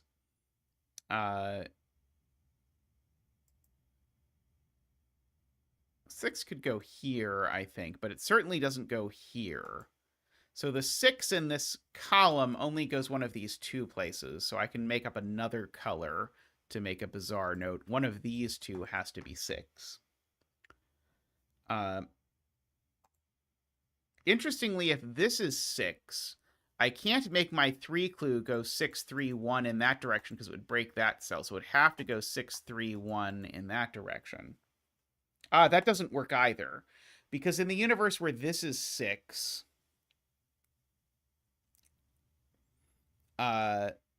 no, in the universe where this is 6, that's the 3, right? Yeah, sadly. In the universe where this is 6, that's the 3, so it does work. Darn it. Yeah, sadly, the universe is all align. If this goes 6, 3, 1, which it would have to go 6, 3, 1. And that would be the 6. And that would be 3 and the 1.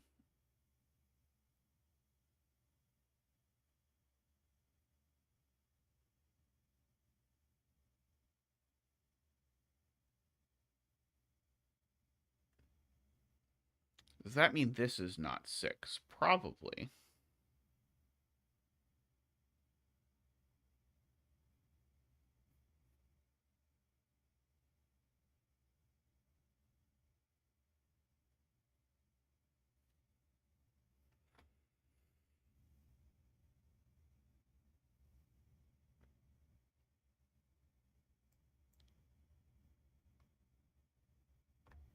So am I supposed to see, like, if the 6 is not there for the column, where else could the 6 go? And what's going to happen with the 3 and the 1? Like, this certainly is never 6. Yeah, I agree it has to cross boxes, because if it doesn't cross boxes at all, then we have that a problem. So, like, we could mark that neither of these is crust, is, I guess, the point of that.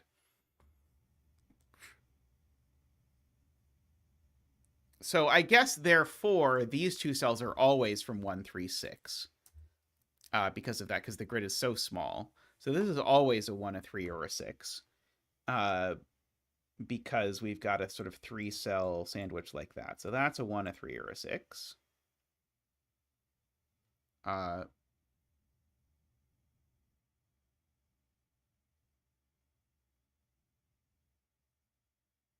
Right, and one of these two is a 3 for sure. Because it's the guts of the sandwich. And so that does give us a weird Jovi that says neither of these is a 3. For whatever good that does.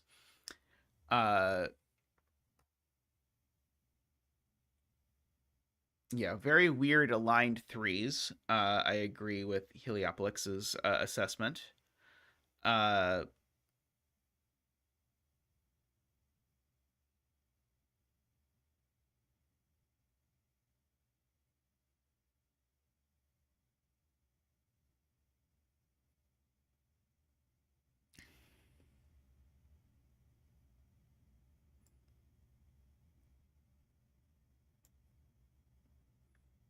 Okay, so Jay says neither of these can be 1. Because if they were 1, they would align with the ones up here, and I would not be able to have any 1s down here. Right. Wait.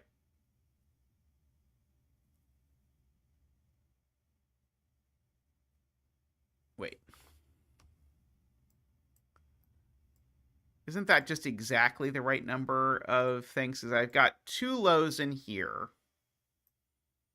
3, 4 lows in here. I don't think it's immediately a problem.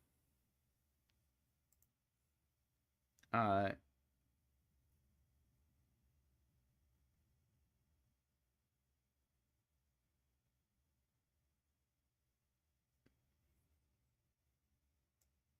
oh, is the problem that I know that both of these are... Yes, okay, that's okay, I get it now. So the problem is I know one of these is a 3. And so actually, if I do put a 1 in here, then that's 2 lows, 3, 4 lows, 5, 6 lows. That's all fine until you realize that that's exactly the right number of lows, until you realize that the lows here are in the same column. And so that would be one column with 4 lows. I can't have a column with 4 lows. So therefore, there's no 1 in here. That's a very clever spot to J. Many clever spots from J today, actually. In fact, that's oddly similar to one of the earlier clever J spots. So yeah, so these are a 3-6 pair. And one of these outies is a 1.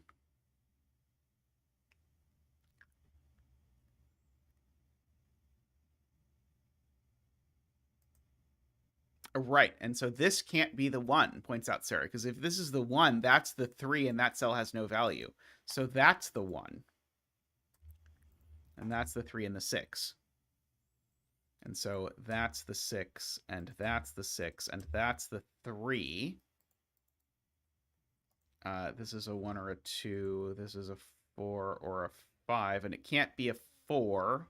It has to be a 5 with a 2 there. Apparently that's a 6 now, which makes that a 1 and a 3 like that. So woohoo for the symmetry.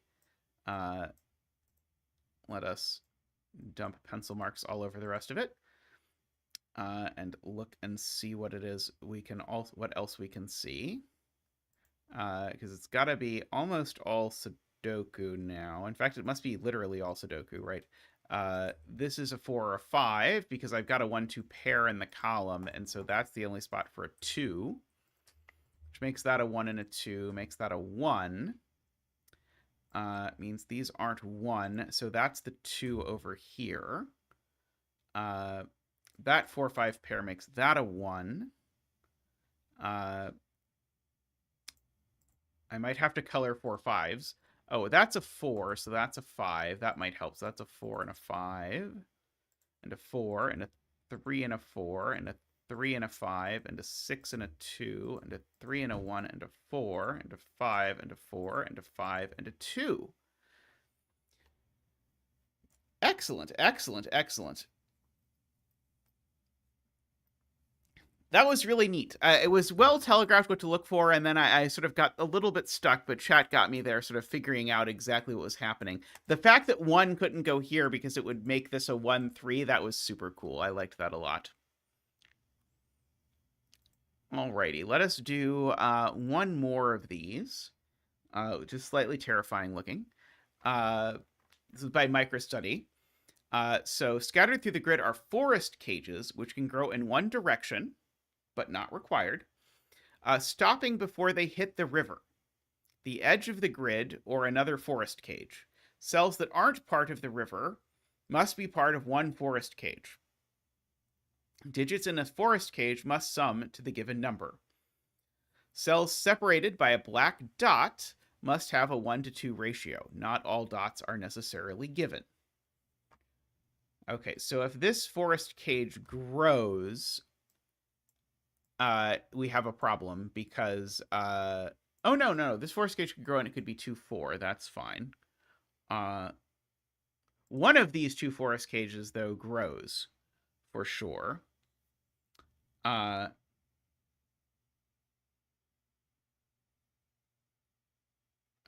let's see.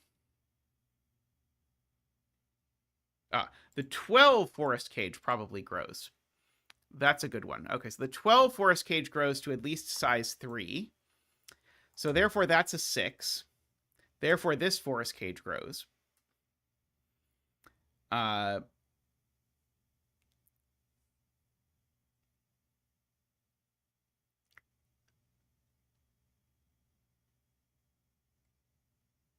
This 8 cage had better grow.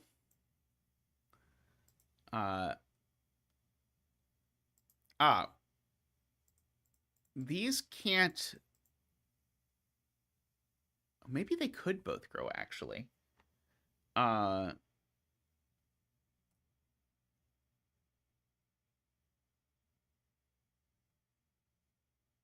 Yes, we could do math. People want to do math, because everything here is in a river. Or everything that's not in a river is in a forest. And so we know that we have got a 6 plus 6 plus 4 is 16 in here, so therefore that's a 5. Is a good point. And so my 6 cage that grows has to be 4, 2. And so therefore this 4 cage must grow and be 1, 3.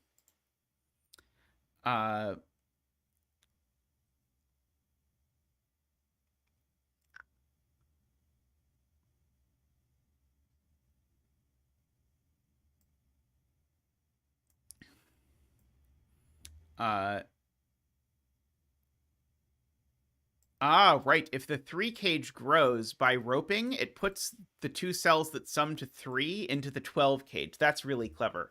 And then I'd need to have a 9 in it. So the 3 cage does not grow. It is just done. It is just a 3. And so now this is 3, 4, 5 for sure. Because I need 2 digits to add to 9 that don't repeat the 3. So these are a 4, 5.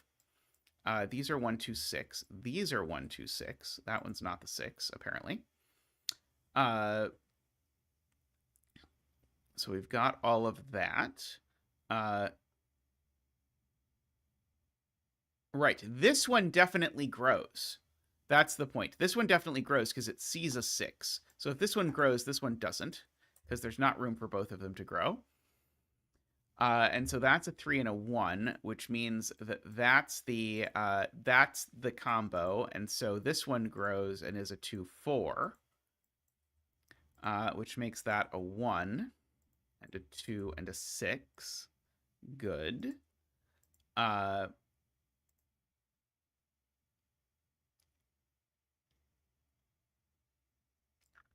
One of these 2 cells is a 3, and it's not that one, because if that was a 3, it couldn't grow at all. So that's a 3. One of these is a 6, and one of them is a 2, 4. One of these 2 is a 3. One of these 2 is a 3, and it's not that one, because I can't put a 3 in a 6 cage. That's at most that many cells, so that's a 3. Oh, right. This just needs a cage. I thought way too hard about that one. This just needs a cage, so it's got to be that one. And so this has got to be a 2 with a 4. Sometimes I overthink things. 4 and 2. That's a 6, so that's not a 6. These are a 1, a 4, and a 5. It's not a 4. That's not a 5.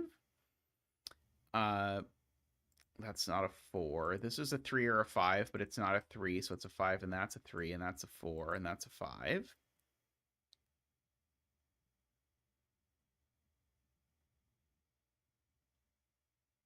5. Because forest cages grow in one direction, Jaleb. They're not allowed to grow in 2 directions.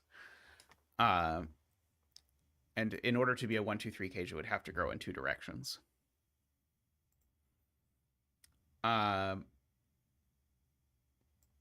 These are pencil markable.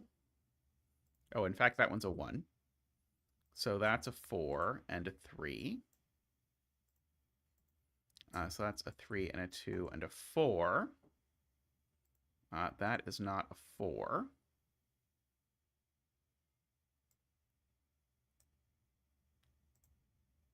These all come in. That is now just a 6, just by magic.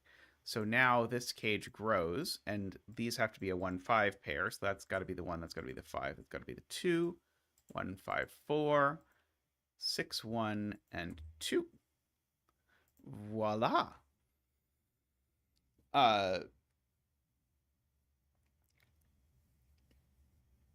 Very adorable puzzle MicroStudy. I wonder if they're, and actually, very adorable puzzle that is eerily similar to the puzzle that I am putting in testing after I am done streaming, which also involves things that grow in one direction some amount. But yes, very adorable. I don't know where the lich is, though. I will worry slightly about the lich. Alrighty. Well, I am going to wrap up stream for today there. So thank you to everyone for joining in. Thank you to everyone who supports the stream. Thank you very much. If you'd like to support the stream, you get a bunch of perks.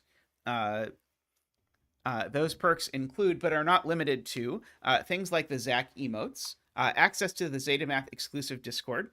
Sometimes the zetamath exclusive Discord includes things like the last digit of a puzzle, hypothetically, just possibly. Those of you who are there, who were bothered by the earlier puzzle, may wish to peek in the Discord channel, where you may see the spoiler of what the very last digit was in the one puzzle. Thank you for that. At higher levels, you get access to the bucket and voting privileges, so you can see all the upcoming puzzles that I might do and vote for whichever ones you're most excited about. At the moment, voting is perhaps more powerful than it has ever been, because I don't think when I looked earlier there was a puzzle with more than 6 votes. So you can easily, together with your buddies, sway whatever puzzle you would like to start the next stream with. Have a look at that, especially if you already have voting privileges. You can definitely go in there and mess some things up. Anyway, if you want to support us, the easiest way to do it is to click the join button down below, where you can do it for as little as $5 a month. But if you'd rather make a one-time donation or whatever, you can ping Tristan or I, and we can get you a Ko-fi link where you can do that. Or if for whatever reason you'd rather put it on Patreon, we can do that for you too. If you want to support the stream and you would like us to facilitate helping you do that, we are happy to help you do that.